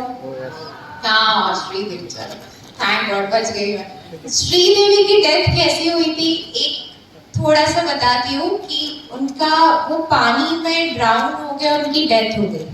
कोई कहते हैं वो मर्डर था, कुछ था, प्लान था, ये सब चीजें नहीं है। दैट वो एक रीजन ये था कि शी वॉज ड्रंक, अल्कोहल लिया था और वो स्लिप हो गया बाथटब में, और उस वजह से पानी लॉज हो गया, हार्ट जो था वो अरेस्ट में गया और उनकी डेथ हो गई। अभी मैं श्रीदेवी का एग्जाम्पल क्यों दे रही हूँ यहाँ पे, आपको ये समझेगा। श्रीदेवी की जब डेथ हुई तब वो इंडिया में नहीं थे, वो दुबई में थे। इंडिया की तुलना में दुबई को अगर कंपेयर करें तो वहाँ पे कई सारे सुपर से डुपर स्पेशलिस्ट डॉक्टर है, टेक्निक्स है, तो क्या वो बच नहीं पाती थी? वो मर गए, उसके पीछे कारण क्या था? द रीजन वॉज, जब वो बाथटब में मर गए थे, मतलब शी वेंट इनटू कार्डियक अरेस्ट, उस समय पे बॉनी कपूर उनके हस्बैंड जो थे उनके साथ थे। उनको समझा कि कुछ गड़बड़ हो गई एंड शी इज नो मोर, अभी वो नहीं है, तो वो तुरंत उसे दौड़ते हुए अस्पताल लेके गए, और जब तक अस्पताल लेके गए शी डिक्लेयर्ड डेड। इस दौरान अगर बॉनी कपूर को CPR देते हुए आता था तो शायद श्रीदेवी आज हम लोग उसकी कोई मूवी अभी देख पाते थे। द रीजन वॉज टाइम, और CPR देते हुए नहीं आया। जब वो अस्पताल पहुंचे तो उन्हें CPR मिला, बट समय हो चुका था। तो समय सबसे बलवान होता है, समय के अंदर अंदर अगर CPR दिया जाए तो बात पते की रहती है, नहीं तो कोई मतलब नहीं होता है। अभी CPR होता क्या है, CPR का सर ने फुल फॉर्म बताया, cardio pulmonary resuscitation. Cardio pulmonary, cardio मतलब हार्ट, पल्मोनरी लंग्स, ये दोनों चीजें हमारी रुक जाती है एकदम से, उसको हम लोग मैन्युअली स्टार्ट करते हैं, रिससिटेट करते हैं फिर से। तो ये प्रक्रिया जो होती है उसको कहा जाता है कार्डियो पल्मोनरी रिससिटेशन। अब ये होता कैसे है? सपोज कोई पेशेंट है यहाँ पे, उसको कार्डियक अरेस्ट आ गया, आप कैसे पहचानोगे कि उसे कार्डियक अरेस्ट आ गया? ये तो नहीं सोचोगे कि श्रीदेवी के जैसे तो नहीं है, सिद्धार्थ शुक्ला के जैसे तो नहीं है। सिंपली कार्डियक अरेस्ट में एक चीज ध्यान रखना है, कभी भी कार्डियक अरेस्ट में पेशेंट आएगा तो आपको चलता फिरता कभी नहीं दिखेगा, वो कोलैप्स होके जमीन पे गिरा रहेगा। चेयर पे बैठा है तो वहां पे आपको अनकॉन्शियस दिखेगा, वो कोलैप्स कंडीशन में मतलब बेहोश कंडीशन में आपको वो दिखेगा। अभी जब भी पेशेंट आपको कार्डियक अरेस्ट में दिखता है तो आप उसे पहचानोगे कैसे? बेहोश हो रहा है तो उसके कारण कई सारे हो सकते हैं, जरूरी नहीं कि हर बेहोश पेशेंट कार्डियक अरेस्ट में रहेगा। तो पेशेंट अगर कार्डियक अरेस्ट में जा रहा है, सपोज ये पेशेंट है मेरे सामने, ये गिर गया है, तो अभी मैं इसको पहचानूंगी कैसे कि ये कार्डियक अरेस्ट में गया है कि नहीं? सबसे पहले मैं इसको उठाने की कोशिश करूंगी। अभी उठाना कैसे है मुझे इसको? भाई साहब बहन जी, ऐसे नहीं। मैं क्या करूंगी? हेलो, मेरे दोनों हाथों से इसके शोल्डर पे मैं टैप करूंगी और साथ में मुझे बोलना भी है, भाई साहब आप ठीक हो? ठीक है। मैं इसको हाथ से इसको यहाँ पे टैप कर रही हूँ और आवाज देके उठाने की कोशिश कर रही हूँ। मैं दोनों चीजों में से एक चीज भी कर सकती थी। एक तो मैं इसे आवाज देती थी, भाई साहब आप ठीक हो, या तो सिर्फ ये करती थी। मैंने दोनों चीज क्यों की? हो सकता है कि इसके दोनों शोल्डर, कभी कभी ऐसे हो सकता है कि ये पैरालाइज हो, इसे इंजुरी हुआ हो, तो अगर मेरा टैप ये महसूस नहीं कर रहा है तो मुझे सुन तो सकता है। और अगर सिर्फ इसको बुलाओगी भाई साहब, हो सकता है ये बहरा है, ये सुन ना पाए, इसलिए मुझे दोनों चीजें साथ में करनी है। भाई साहब आप ठीक हो, भाई साहब आपको सिर्फ ये 2 बार करना है, ठीक है। अभी जब मैं ये चीज कर रही हूँ, ये भाई साहब जवाब नहीं दे रहे हैं, ठीक है, ये उठ नहीं रहा है, मतलब पहली चीज क्या हुई कि ये अनकॉन्शियस है, ये बेहोश है, इसको कुछ तो भी हुआ है। ये हमारी इमरजेंसी ट्रिगर करती है। यहाँ पे मुझे क्या करना है? जैसे मुझे पता चल रहा है कि ये भाई साहब उठ रहे हैं, तो मैं क्या करूंगी? मैं चिल्लाऊंगी, हेल्प हेल्प, कोई मदद के लिए आओ, ठीक है। अभी जैसे हम अस्पताल में होते हैं, में हमारा प्रोसेस अलग होता है, हम कोड ब्लू एक्टिवेट करते हैं, बट आप जैसे रखते हुए कहीं हो, आपको कार्डियक अरेस्ट में कोई दिख रहा है, तो सबसे पहले आप इसको इस तरीके से उठाने की कोशिश करोगे। ये नहीं उठेगा तो आपको क्या करना है? चिल्लाना है, हेल्प हेल्प। अभी आप चिल्लाओगे मदद के लिए कि कोई मेरी सहायता के लिए आओ, मदद के लिए आओ, तो आपके पास 2-4 लोग भागते हुए आएंगे। तो आपको क्या करना है? आपको सिंपली ये कहना है कि भाई, अभी 108 क्या है? ये पैन इंडिया मेडिकल हेल्पलाइन नंबर है, इससे इमरजेंसी एक्टिवेट होती है और एईडी हमें उन्हें लाने के लिए बोलना है। तो दिस इज फर्स्ट स्टेप, ये पहली चीज है। दूसरी, जब तक आपने ऐसे बोल दिया कि आप आइए 108 पे कॉल कीजिए और एईडी मंगाने बोलिए, वो जाएंगे, कॉल करेंगे, एम्बुलेंस आएगी, तब तक मुझे क्या करना है? दूसरा स्टेप देखना है ये पेशेंट में वो होता है, इस पेशेंट के पल्स चल रहे हैं कि नहीं और ब्रीथ चल रहा है कि नहीं। अभी पल्स कैसे मतलब पल्स को आप कैसे चेक करोगे? हाथों में नहीं देखना है, ये पेशेंट अनकॉन्शियस है। जब भी पेशेंट अनकॉन्शियस होता है तो हम गर्दन के पास की पल्स देखते हैं, जिसको कैरोटिड पल्स कहते हैं। अब ये कैसे देखोगे? गर्दन में एक उभरी हुई हड्डी मिलेगी आपको, इसको एडम्स एप्पल कहते हैं, नाम नहीं याद रख सकते कोई नहीं। एक उभरी हुई हड्डी है, यहाँ से सीधा हाथ ले जाइए, एक ग्रूव में आपको यहाँ पे कुछ ऐसे ब्लिंक करते हुए मिलेगा। मिल रहा है? देखिए सब लोग, आप जिंदा हो कि नहीं, या मेरा लेक्चर सुन के कुछ हो रहा है आपको? चल रहा है सबका? ठीक है, ये है आपकी कैरोटिड पल्स, ठीक है। हमें यही चेक करनी होती है इमरजेंसी कंडीशन में। हम पेशेंट की कैरोटिड पल्स चेक करेंगे, साथ में मैं क्या करूंगी? मैं मेरे कान को इसके नाक के पास रखूंगी, मेरी नजर पेशेंट के चेस्ट के पास रहेगी। क्यों? क्योंकि मुझे चेक करना है कि ये ब्रीथ कर रहा है कि नहीं। अभी ये बेहोश है, जब हमें किसी का ब्रीथिंग मतलब वो सांस ले रहा है या नहीं, ये चेक करने के लिए हम चेस्ट मूवमेंट देखते हैं, राइट। तो छाती ऊपर नीचे हो रही है या नहीं, ये मुझे देखना है। तो तो ये मैं तीनों चीजें एक साथ करूंगी। क्या कर रही हूँ मैं इसका पल्स चेक करूंगी, मैं इसका ब्रीथ सुनूंगी अपने कान से और मेरी जो नजर है इसके चेस्ट के पास रहेगी और ये प्रक्रिया मैं 5 से 10 सेकंड के लिए करूंगी काउंट करते हुए। 1 2 3 4 5 6 7 8 9 10। ये 10 सेकंड क्यों, 20 क्यों नहीं, 15 क्यों नहीं? क्योंकि मैंने पहले ही कहा, श्रीदेवी का एग्जाम्पल हमेशा याद रखना, ये इमरजेंसी कंडीशन है। जितना जल्दी हम लोग हमारी प्रक्रिया सीपीआर की स्टार्ट कर सके वही सबसे बेस्ट रहेगा। इसके 10 सेकंड इनफ है। 10 सेकंड में मुझे इस पेशेंट का पल्स देखना है, कानों से सुनना है कि कुछ आवाज आ रही है क्या ब्रीथ की, कभी कुछ चोकिंग वगैरह भी रह सकता है, थोड़ी अजीब आवाज आ सकती है, और मेरी नजर से मुझे देखना है कि इसकी छाती ऊपर नीचे जा रही है या नहीं। तो ये तीनों चीजें मुझे एक साथ करनी है, पल्स, ब्रीथ और लुक, ये तीनों चीजें एक साथ करूंगी। ये चीजें होने के बाद अभी मैं ये चेक कर रही हूँ तो क्या होगा, ना मुझे इसके पल्स मिलेंगे, अगर ये कार्डियक अरेस्ट में तो पल्स नहीं मिलेगा, इसका मुझे ब्रीथ भी नहीं मिलेगा, मतलब ये सांस नहीं वो भी नहीं मिलेगा, ठीक है, ये सब एब्सेंट रहेगा।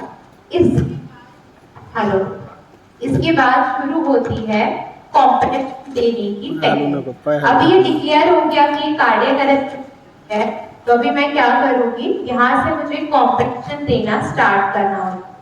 सेशंस क्या, हेलो, कॉम्प्रेशंस क्या होते हैं? कॉम्प्रेशंस हम इसलिए देते हैं कि हार्ट को हम लोग, अभी हार्ट रुक गया है, अरेस्ट में गया है, तो हम इसको मैन्युअली चला रहे हैं। क्यों चला रहे हैं? क्योंकि हार्ट को मैं बाहर से कॉम्प्रेशन दूंगी, पंप करूंगी, तो ये ब्लड जो है ब्रेन तक जाएगा। मुझे ब्रेन को जिंदा रखना है। हमारे बॉडी का सबसे राजा बेटा जो है वो ब्रेन है, ठीक है, पूरा काम ब्रेन करता है, और उसको थोड़ी देर तक अगर ब्लड नहीं मिलता है तो वो फिर जवाब देता है, मतलब जवाब इन द सेंस ऐसा रहता है कि ब्रेन हार्ट की 10 मिनट तक रेजिस्ट करेगा, उसमें भी वो अपने सिम्टम्स बताएगा, तो 10 मिनट तक वो बिना ब्लड के रह सकते हैं। लेकिन 10 मिनट के ऊपर होगा तो वहां पे नेक्रोसिस जो एक कंडीशन होती है वो ब्रेन डेथ की वो चालू हो जाती है। तो इसीलिए मुझे टाइम बर्बाद ना करते हुए कॉम्प्रेशंस देना शुरू करना। अभी कॉम्प्रेशंस कैसे दिए जाते हैं? पहली बात, कॉम्प्रेशंस जब हम देते हैं तो ध्यान रखना है, ये जो हमें निपल्स दिखते हैं, निपल्स के दोनों एक लाइन, इमेजिनरी लाइन हम देखेंगे, सेंटर ऑफ चेस्ट जिसको कहते हैं, ठीक है, वहां पे अपना हाथ का ये जो उभरा हुआ हिस्सा होता है ये हम रखेंगे। ये हाथ के ऊपर जो दूसरा हाथ है इससे हमें लॉक करना होता है। ये लॉक क्यों करना होता है? क्योंकि सिंपली यही हाथ रख के मैं ऐसे रख दूंगी और कॉम्प्रेशन दूंगी तो वो चपाती बनाते हैं उससे हो जाएगा, भाकरी नहीं बनानी, ठीक है। मैं कॉम्प्रेशंस देने हैं तो किस तरीके से रहेंगे, दोनों निपल्स के बीच में सेंटर ऑफ चेस्ट में अपने हाथ का जो हील होता है ये रखना है, हाथों को लॉक करना है, सेंटर ऑफ चेस्ट रख के मेरा जो शोल्डर है पेशेंट के नोज को अलाइन करेगा, मतलब उस लेवल में आना चाहिए, और मेरा नोज पेशेंट के बॉडी के बाहर जाएगा। ये आपका आइडियल पोजीशन होना चाहिए। इस तरीके से आपको कॉम्प्रेशन शुरू करने हैं और एक बार में आपको 30 तक काउंट करना है। 1 2 3 4 5 6 7 8 9 10 11 12 28 29 30। मैंने 12 के बाद डायरेक्ट 30 बताया जस्ट डेमोन्स्ट्रेशन के लिए, नहीं तो आप सोच रहे हो गिनती नहीं आती है, मेरे को आती है गिनती अच्छे से। बट ये चीज आपको कब तक करनी, 30 कॉम्प्रेशंस देने हैं और आपको फिर रुकना है। रुकना क्यों है? इसके बाद आपको देना होता है ब्रीथ। ब्रीथ के लिए मैं एक चीज एड ऑन करूंगी, अमेरिकन हार्ट एसोसिएशन ने 2020 से ब्रीथ पे बाइंडिंग लाया है। मतलब binding in the sense, breath हम इसलिए देते हैं, अभी जैसे पल्मोनरी रिससिटेशन कर रहे हैं हम लोग, तो इसमें लंग्स को भी हम एक्टिवेट रखते हैं, लेकिन कोविड की वजह से AHA ने ब्रीदिंग के लिए मना किया था। उन्होंने सिर्फ इतना बताया कि आप टू डू कॉम्प्रेशंस। अस्पताल में तो वो बात अलग है, मैं सिर्फ BLS की बात कर रही हूँ। अगर हम CPR दे रहे हैं तब हम ब्रीथ नहीं देते। लेकिन अगर जैसे आपके घर का कोई करीब व्यक्ति है, दादा है, दादी है, कोई भी जिसको आपको पता है कि इसे कोई बीमारी नहीं है फैलने वाली, तो आप ब्रीथ उसे दे सकते हो। अगर रास्ते पे कोई गिर गया है ABCD कोई भी गिर गया है इंसान और आप उसको CPR दे रहे हो तो आप ब्रीथ कभी नहीं दोगे, क्योंकि हमें नहीं पता उस पेशेंट को कौन सी बीमारी है, राइट। हो सकता है उसे ट्यूबरकुलोसिस हो या उसे HIV एड्स हो या हेपेटाइटिस B हो, तो हम ऐसे कभी रिस्क नहीं ले। अगर आपका नोन है, मम्मी पापा भाई कोई भी है, आपको पता है 100% कि इसको कोई बीमारी नहीं है, तो आप इसको ब्रीथ दे सकते हो। ब्रीथ देने के दो तरीके होते हैं, एक होता है माउथ टू माउथ और एक होता है mouth to mask. Mouth to mouth जो है ये अगर देखें तो ये मूवीज वगैरह में आपने देखा होगा, बहुत हसीन लगता है दिखने में, बट एक्चुअली बहुत खराब होता है। क्यों खराब होता है? क्योंकि कभी किसी की डिसीज हो या कोई वोमिट करता है, चोकिंग होता है, तो ये थोड़ा सा डिस्गस्टिंग लगता है। माउथ टू माउथ भी आप दे सकते हो। माउथ टू माउथ देने की टेक्निक क्या है? सबसे पहले आपको पेशेंट को जब ब्रीथ देते हो तो हेड को टिल्ट करना है, सिर को पीछे खींचना है थोड़ा। क्यों करना है? क्योंकि अगर आप डायरेक्टली ऐसे दोगे तो हवा जो है उसके पूरे लंग्स तक नहीं जाएगी, सिर्फ मुंह तक जमी रहेगी। क्यों? क्योंकि जब ये पेशेंट सोया है तो टंग जो रहती है, जीभ, वो पीछे चली जाती है और वो बात को ब्लॉक कर देती है। इसलिए मुझे सिर को थोड़ा सा टिल्ट करना है, थोड़ा सा पीछे खींचना है और चिन को लिफ्ट करना है। और मैं क्या करूंगी, अपनी सांस जो है मैं ले रही हूँ और मेरी जो एक्सपायर्ड एयर है, जो मैं खराब हवा बोलते बाहर निकालते हैं, वो मैं इसको 1 2 इस तरीके से दूंगी। लेकिन क्या करना है, हेड टिल चिन लिफ्ट करते नोज को पिंच करना है, नाक को दबा देना, फिर 1 2। अभी ये आप सोच रहे होंगे कि मैं मेरी ब्रीथ इसको क्यों दे रही हूँ, हम तो खराब एयर बाहर निकालते हैं, अच्छी एयर लेते हैं, ऐसे माइंड में होता है। बट जो हवा हम बाहर निकालते हैं, एक्सपायर्ड करते हैं, उसमें भी ऑक्सीजन होता है। जैसे अभी मैं अगर एयर ब्रीथ कर रही हूँ, वो लगभग 20% तक उसमें ऑक्सीजन है और एट अ टाइम मेरा लंग्स सिर्फ 4% इस्तेमाल करते हैं, तो 16% मैं बाहर फेंक दे रही हूँ। तो इस बंदे को भी जिंदा रहने के लिए 4% ही चाहिए, ठीक है। तो इसके लिए वो मेरा 16% एक्सपायर्ड एयर इनफ रहेगा, इसलिए मैं इसको माउथ टू माउथ ब्रीथ दे सकती हूँ। पहली टेक्निक है माउथ टू माउथ। अगर आपके पास घर में मास्क है या आपने एम्बुलेंस को कॉल किया था, मास्क आ गया है, तो आप डेफिनेटली इसका यूज कर सकते हो। मास्क नहीं है तो आप जैसे जो ट्यूब होते हैं, हार्डकोर ट्यूब्स होते हैं, अगर वो है घर में तो आप उससे भी ब्रीथ दे सकते हो। नहीं है तो मास्क है तो आप उसको यूज किस तरीके से करोगे, उसको पॉकेट मास्क बोलते हैं। एम्बुलेंस में अगर आप AED को बुलाते हो तो आपको अवेलेबल रहेगा। इसको ओपन करना है, ये जो टिप होता है ये नोज के ऊपर रहेगा, ये चिन पे अलाइन करेगा।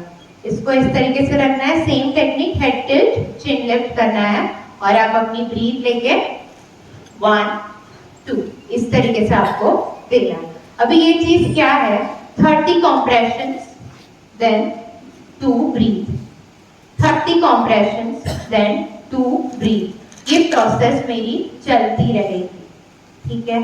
अभी कब तक चलती रहेगी? जब तक एम्बुलेंस नहीं आती या पेशेंट को आप अस्पताल तक नहीं ले जा रहे हो या AED नहीं आ रहा है। तो अभी AED क्या है? ये मशीन है। AED सिंपली एक चीज अब फिर से पूछूंगी, आपने सूर्यवंशम मूवी देखी है? आप सोचोगे कितनी मूवी की बातें करती है। अच्छा, आपको हीरा ठाकुर पता है? जहर वाली खीर पता है? हाँ, ठीक है। तो क्या होता है, मैं ये क्यों बोल रही हूँ, उसमें जब जहर लेने की वजह से हीरा ठाकुर भी कार्डियक अरेस्ट में चले गए, ठीक है। उनको उठाने के लिए कुछ इस तरीके से झटका लेते हैं चेस्ट पे, याद है? हाँ, तो वो होता है मैनुअल डिफिब्रिलेटर। जब हार्ट अरेस्ट में होता है, कार्डियक अरेस्ट में होता है, तो मैनुअल डिफिब्रिलेटर जो हॉस्पिटल्स में यूज होता है, वो करंट देने के लिए हार्ट को डिफिब्रिलेट करने के लिए करंट दिया जाता है।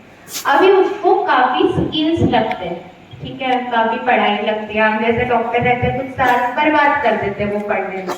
बट अभी आप लोग ठहरे 10-15 मिनट के सेशन में, वो आपको नहीं बता सकते हम कि कितना करंट देना है, कौन से वेव पे देना है या नहीं देना है।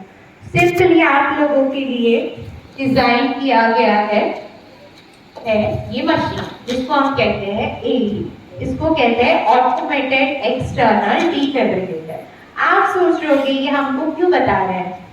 ये हमारे क्या काम का है, बट ये मशीन आप जैसे लोगों के लिए ही बनाया है जिनको मेडिकल नॉलेज नहीं है, वो भी ये मशीन यूज कर सकते हैं। अभी हम इंडिया के बाहर की बात करते हैं, यूएस कंट्री, अरब एमिरेट्स देखिए तो हर सिग्नल में आपको ये मशीन मिलेगी।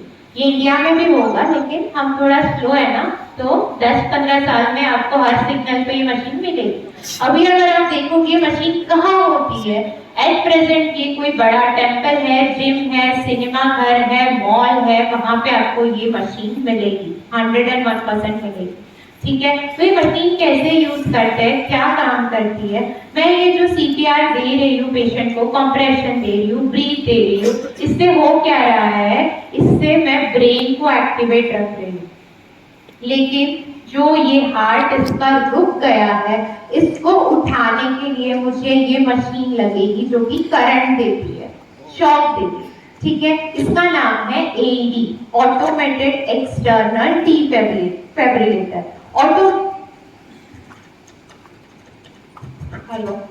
ऑटोमेटेड मतलब ये खुद से काम करती है, एक्सटर्नल मतलब ये बाहर लगी कोई चीरफाड़ नहीं हो रहा है, और हार्ट को ये रिवाइव करती है, फेब्राइल मोड से डीफेब करती है। इतना नहीं ध्यान रख पाओगे तो ठीक है, बस इतना याद रखना है, इसका नाम एडी है, ये करंट देती है, हार्ट को झटका देगा, हार्ट इससे उठेगा, फिर से जो रुक गया है, काम करना बंद कर दिया है, वो भी उठ के फिर से काम करेगा। ये मशीन का काम होता है। अब ये मशीन को हम यूज कैसे करते हैं, इसमें 2 पैड्स होते हैं, ये पैड को कहाँ लगाना है इसमें निकाला होता है, इमेज पे बताया गया है कि कहाँ कौन सा पैड स्टिक करना है।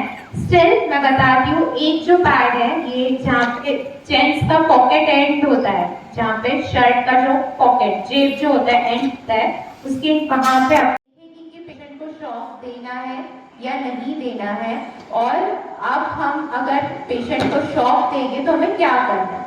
पहली चीज, ये मशीन खुद से काम करेगी, तो शॉक देना है या नहीं देना है ये डिसाइड करेगी। तो मैं मेरा सीपीआर का प्रोसेस शुरू रखूंगी। ठीक है, ये चलता रहेगा, कॉम्प्रेशन और ब्रीदिंग वाला पार्ट इसमें रुकना नहीं है। ये मशीन क्या करती है, जब इसको ध्यान आता है कि अभी मुझे शॉक देना है, रिदम शॉक वाला है, तो ये मशीन में रेड लाइट ज्यादा ब्राइट होता है। तो आपको क्या करना है, पेशेंट से दूर हटना है, बोलना है अगर कोई टच कर रहे पेशेंट को तो उससे भी दूर हटवाना है, और सिंपली मुझे ये जो रेड बटन लाइट कर रहा है ये दबा देना है। इससे क्या होगा कि पेशेंट को करंट डिलीवर हो जाएगा। जैसे करंट डिलीवर होगा मुझे फिर से मेरा सीपीआर शुरू करना है। ये प्रोसेस चलते रहेगी। मुझे रुकना कब है, सिर्फ जब ये मशीन बोलती है कि शॉक एडवाइज्ड, और ये जो बटन है वो डार्क रेड कलर की होके ब्लाइंड करना शुरू करती है, तभी मुझे सीपीआर को रुकना है, एल्स सीपीआर कंटिन्यू होते रहेगा। रुकना क्यों है, ताकि मुझे पेशेंट को टच नहीं करना है, क्योंकि अगर मैं पेशेंट को टच करूंगी तो करंट मुझे भी लगेगा, राइट। तो तब रुकना है, और इसके अलावा सीपीआर कंटिन्यू करते रहना है। ये जो सीपीआर का किट होता है, एडी का किट होता है, इसमें कुछ चीजें एड ऑन रहती है, वो होती है टिश्यूज, सीजर और रेजर। अभी ये क्यों रहता है, पहली बात, अगर पेशेंट को पसीना आया है तो आप डायरेक्टली ये पैड्स नहीं लगा सकते हो, क्योंकि जहाँ तक हम जो स्कूल में पढ़े हैं सबको पता है कि water is good conductor of electricity, मतलब वो क्या करता है, करंट खींचता है पानी, क्या हाँ सारे बच्चे ही है, हाँ, तो water is good conductor of electricity, तो वो क्या करेगा, वो इलेक्ट्रिक करंट को एब्जॉर्ब कर लेगा, और जहां तक जो हार्ट तक करंट डिलीवर होना है वो नहीं होगा। इसीलिए पसीना है तो हमें वो वाइप करना है। जैसे हो सकता है श्रीदेवी थी, ये बाथटब में थी, मैंने उसको निकाल के बाहर रखा, तो मैं डायरेक्टली ये पैड्स नहीं लगा सकती हूँ, मुझे पहले चेस्ट को वाइप करना होगा, पोंछना होगा, फिर मैं ये पैड्स लगाऊंगी। ठीक है, ये होता है टिश्यू का काम। दूसरा, इसमें सीजर होता है। जब मैं इसको कंप्रेशन दे रही थी, ब्रीथ दे रही थी, तो मैंने इसके कपड़े नहीं उतारे थे। आइडियली आपको कपड़े नहीं उतारना है जब आपको कंप्रेशन और ब्रीथ देना है, लेकिन अगर आप एईडी का इस्तेमाल कर रहे हो तो आपको क्लोथ्स को कट करना होता है, कपड़ों को आपको कट करना होता है, तो डायरेक्टली आप सीजर से कट कर सकते हो। तीसरा, इसमें होता है एक रेजर। अगर ये पेशेंट सपोज अनिल कपूर है तो डायरेक्टली मैं ये पैड्स नहीं लगा सकती हूँ। क्यों? क्योंकि हेयर हो सकता है काफी, तो और मैं डायरेक्टली पैड्स लगाऊंगी तो ये स्टिक नहीं होगा। इसलिए क्या करना है, जितना एरिया है जहाँ पे पैड्स जाएंगे सिर्फ उतना पार्ट मुझे रेजर से शेव करना है और फिर मैं ये पैड्स लगाऊंगी। क्योंकि अगर हेयरी चेस्ट है, बाल है काफी और आप डायरेक्टली ये पैड्स अगर लगा रहे हो तो क्या होगा, पैड्स स्टिक नहीं होंगे और करंट 100% पेशेंट को नहीं जाएगा, ये मशीन भी रिदम को एनालाइज नहीं कर पाएगी। इसीलिए मुझे रेजर से रेज करना है उतना पार्ट, फिर मैं पैड्स लगाऊंगी और फिर ये मशीन अपना काम इजीली कर सकती है। तो ये हो गया एईडी का काम। तो सबसे पहले जो चीज मैंने बताई कि कार्डियक अरेस्ट क्या होता है, पेशेंट अरेस्ट में जाएगा तो मैं कैसे आइडेंटिफाई करूंगी और मैं सीपीआर कैसे दूंगी और मुझे एईडी यूज कैसे करना है।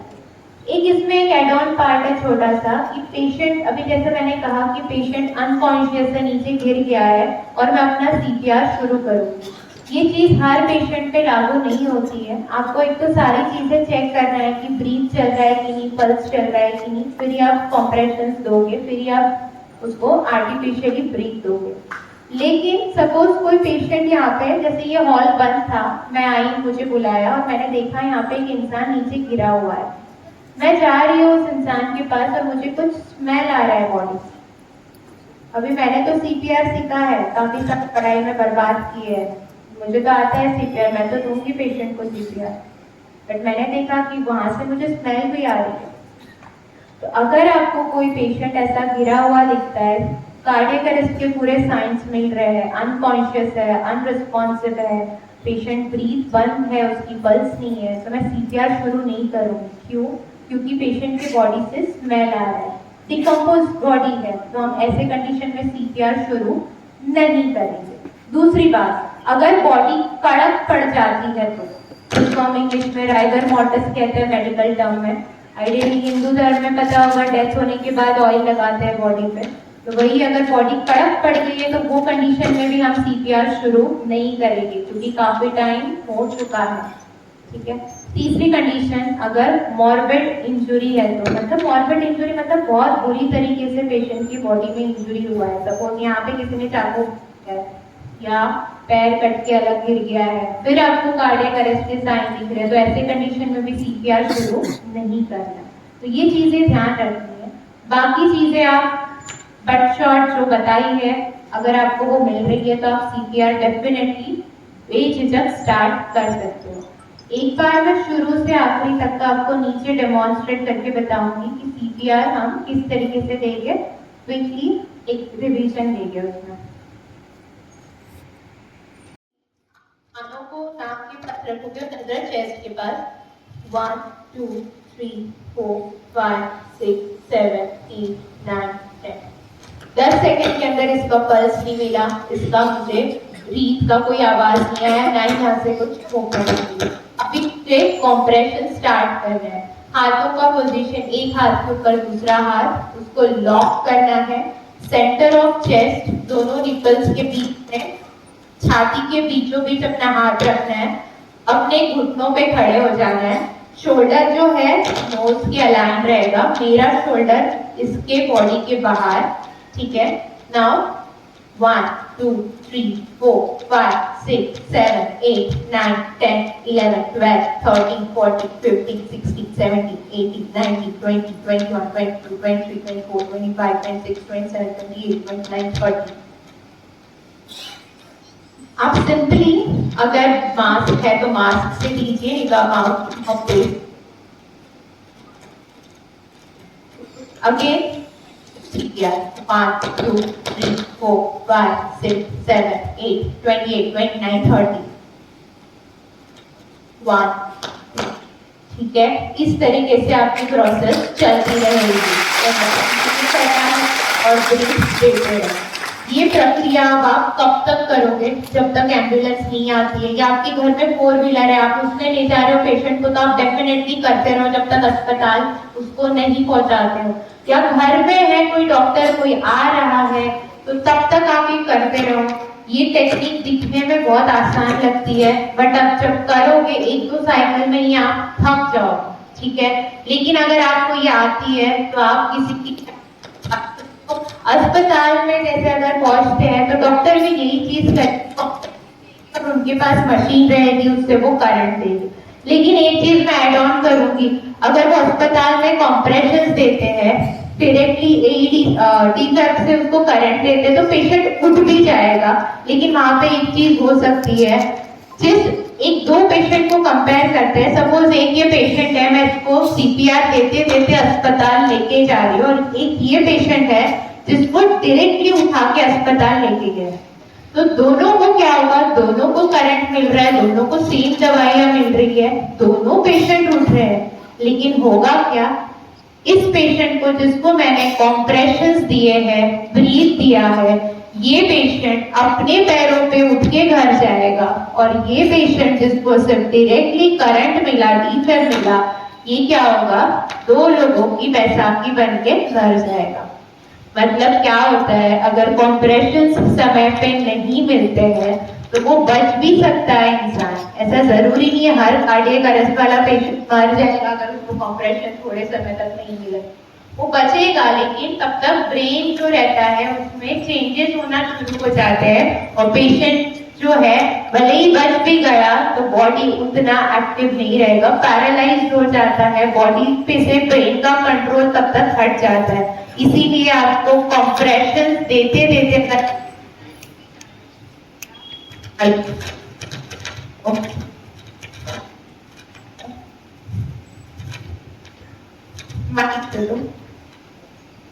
अगर आप कॉम्प्रेशन देते देते अस्पताल लेके जा रहे हो, या आप कंटिन्यू सीपीआर दे रहे हो टिल मेडिकल हेल्प आए, तो पेशेंट जो है नॉर्मल होने के, मतलब उसके बचने के चांसेस भी बढ़ते हैं, और पेशेंट जो है मतलब नॉर्मल सरवाइव करेगा, इसके भी चांसेस बढ़ते हैं।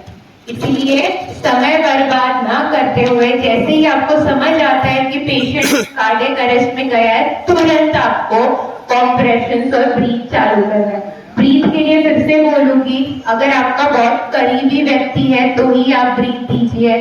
कोई अगर रास्ते पे रैंडम आप किसी को दे रहे हो तो ब्रीथ कभी भी देना नहीं है, ना ही माउथ टू माउथ, ना ही माउथ टू माउथ। कोई बोलते हैं हैंकरचिप डाल के दो, ये मैं कहूंगी पर्सनली नहीं।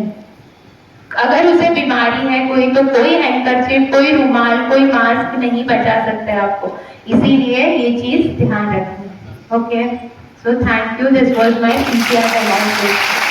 Thank you very much.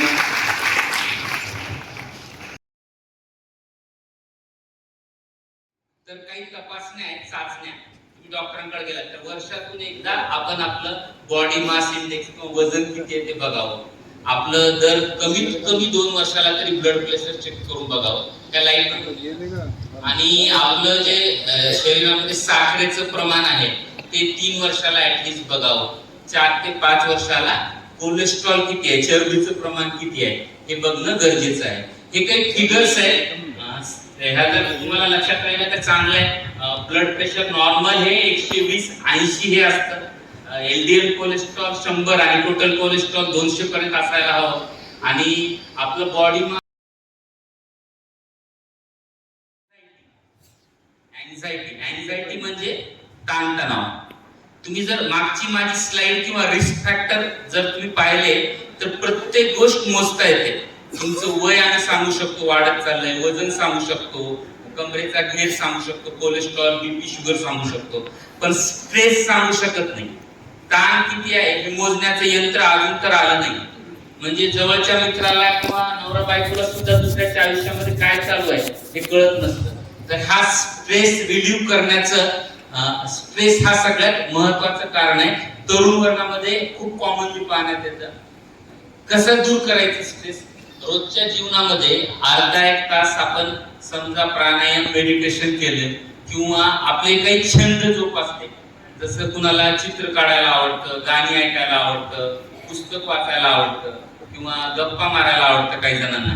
तुम्ही विरंगुळा म्हणून एखादा जर छंद जोपासला, ह्याच्यामध्ये तंबाखूला छंद म्हणत नाही, बरेच पेशंट आम्हाला सांगतात काही व्यसन आहे का, नाही म्हणे छंद आहे, तंबाखू हा छंद नाही, तंबाखू हे व्यसन आहे।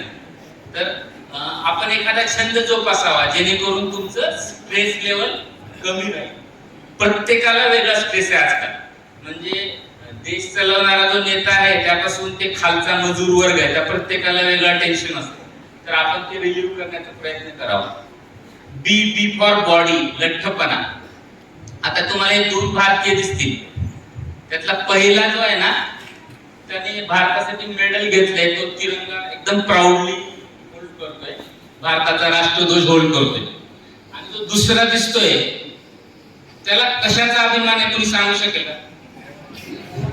म्हणजे त्याचं पोट जे आहे ना ते पृथ्वीच्या गोलाशी शर्यत.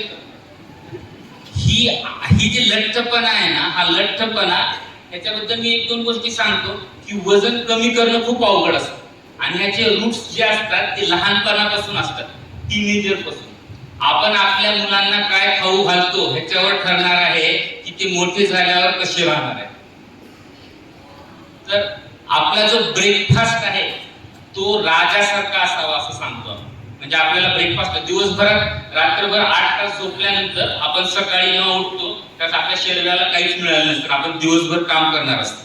त्यामुळे आपल्याला ज्या काही गोष्टी खाव्या वाटतात तो ब्रेकफास्ट हा राजासारखा असावा असं सांगतो आम्ही.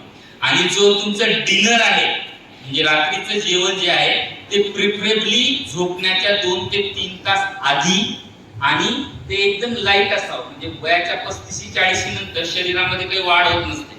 अशा वेळेस तुमचं रात्रीच्या जेवणामध्ये चपाती भाजी, बेसन भाकरी आणि सॅलड, ह्याच्या पलीकडे खूप काही असू नये. आपण ह्याच्या एकदम उलट करतो. माझी आई गृहिणी आहे, आई घरकाम करायची, घरीच होती. तर तिचं जीवनशैली अशी होती की 2 वाजेपर्यंत सगळी कामं संपेपर्यंत ती काहीच खायची नाही आणि 2 वाजता मग खूप भूक लागली असे जेवण करून मग घंटाभर आराम करायची. ही चुकीची जीवन पद्धती आहे. महिला खूप असं अभिमानाने सांगतात की मी सकाळी काहीच खात नाही. सकाळी तुम्हाला ब्रेकफास्ट करणं गरजेचं आहे. तुमचं जर तुम्ही मी म्हणल्यासारखं डाएट घ्याल तर तुम्हाला ओबेसिटी पासून दूर राहा. दुसरं, वजन वाढणं किंवा लठ्ठपणा कमी करणं खूप अवघड आहे. त्याला तुम्हाला व्यायाम आणि संतुलित आहाराचं बॅलन्स ठेवावं लागतं. ते तिसरं आहे सी फॉर सिगरेट, तंबाखू आणि गुटखा. मागच्या महिन्यामध्ये लातूरमध्ये ट्युशन एरियामध्ये आमच्या एसपी साहेबांनी खूप चांगला उपक्रम राबवला.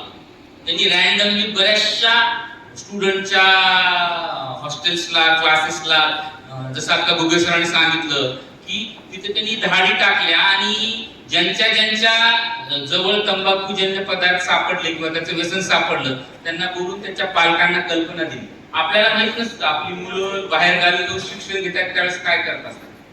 तुमच्यापैकी जे कोणी तंबाखूजन्य पदार्थ घेतात त्यांनी आठवा तुम्हाला ही सवय कधी लागली.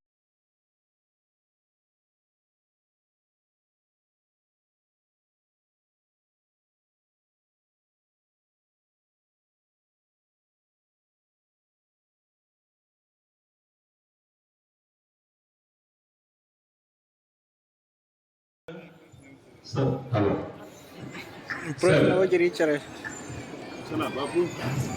प्लीज. 2-4 केसेस असे पाहिले सर मी याच्या संदर्भात कुठे गेले ते?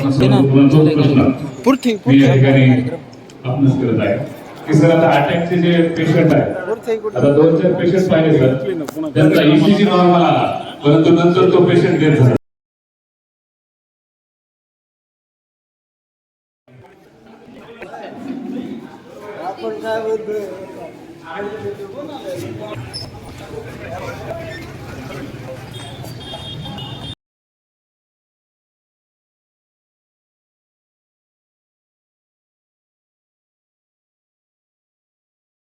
आपने देखा ही होगा शिवपूजे सर ने कितना अच्छा हार्ट के बारे में कितना अच्छा एक्सप्लेन करा है.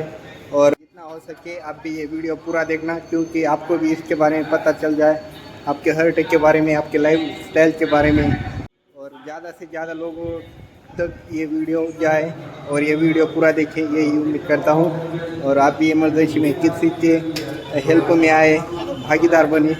अगले ब्लॉग में. अब हमारा प्रेजेंटेशन तो बहुत अच्छा रहा. अब हम निकलते हुए हमारे कैंप के लिए. तो आज के लिए बस इतना ही. चलो फिर good night, take care, bye bye, see you.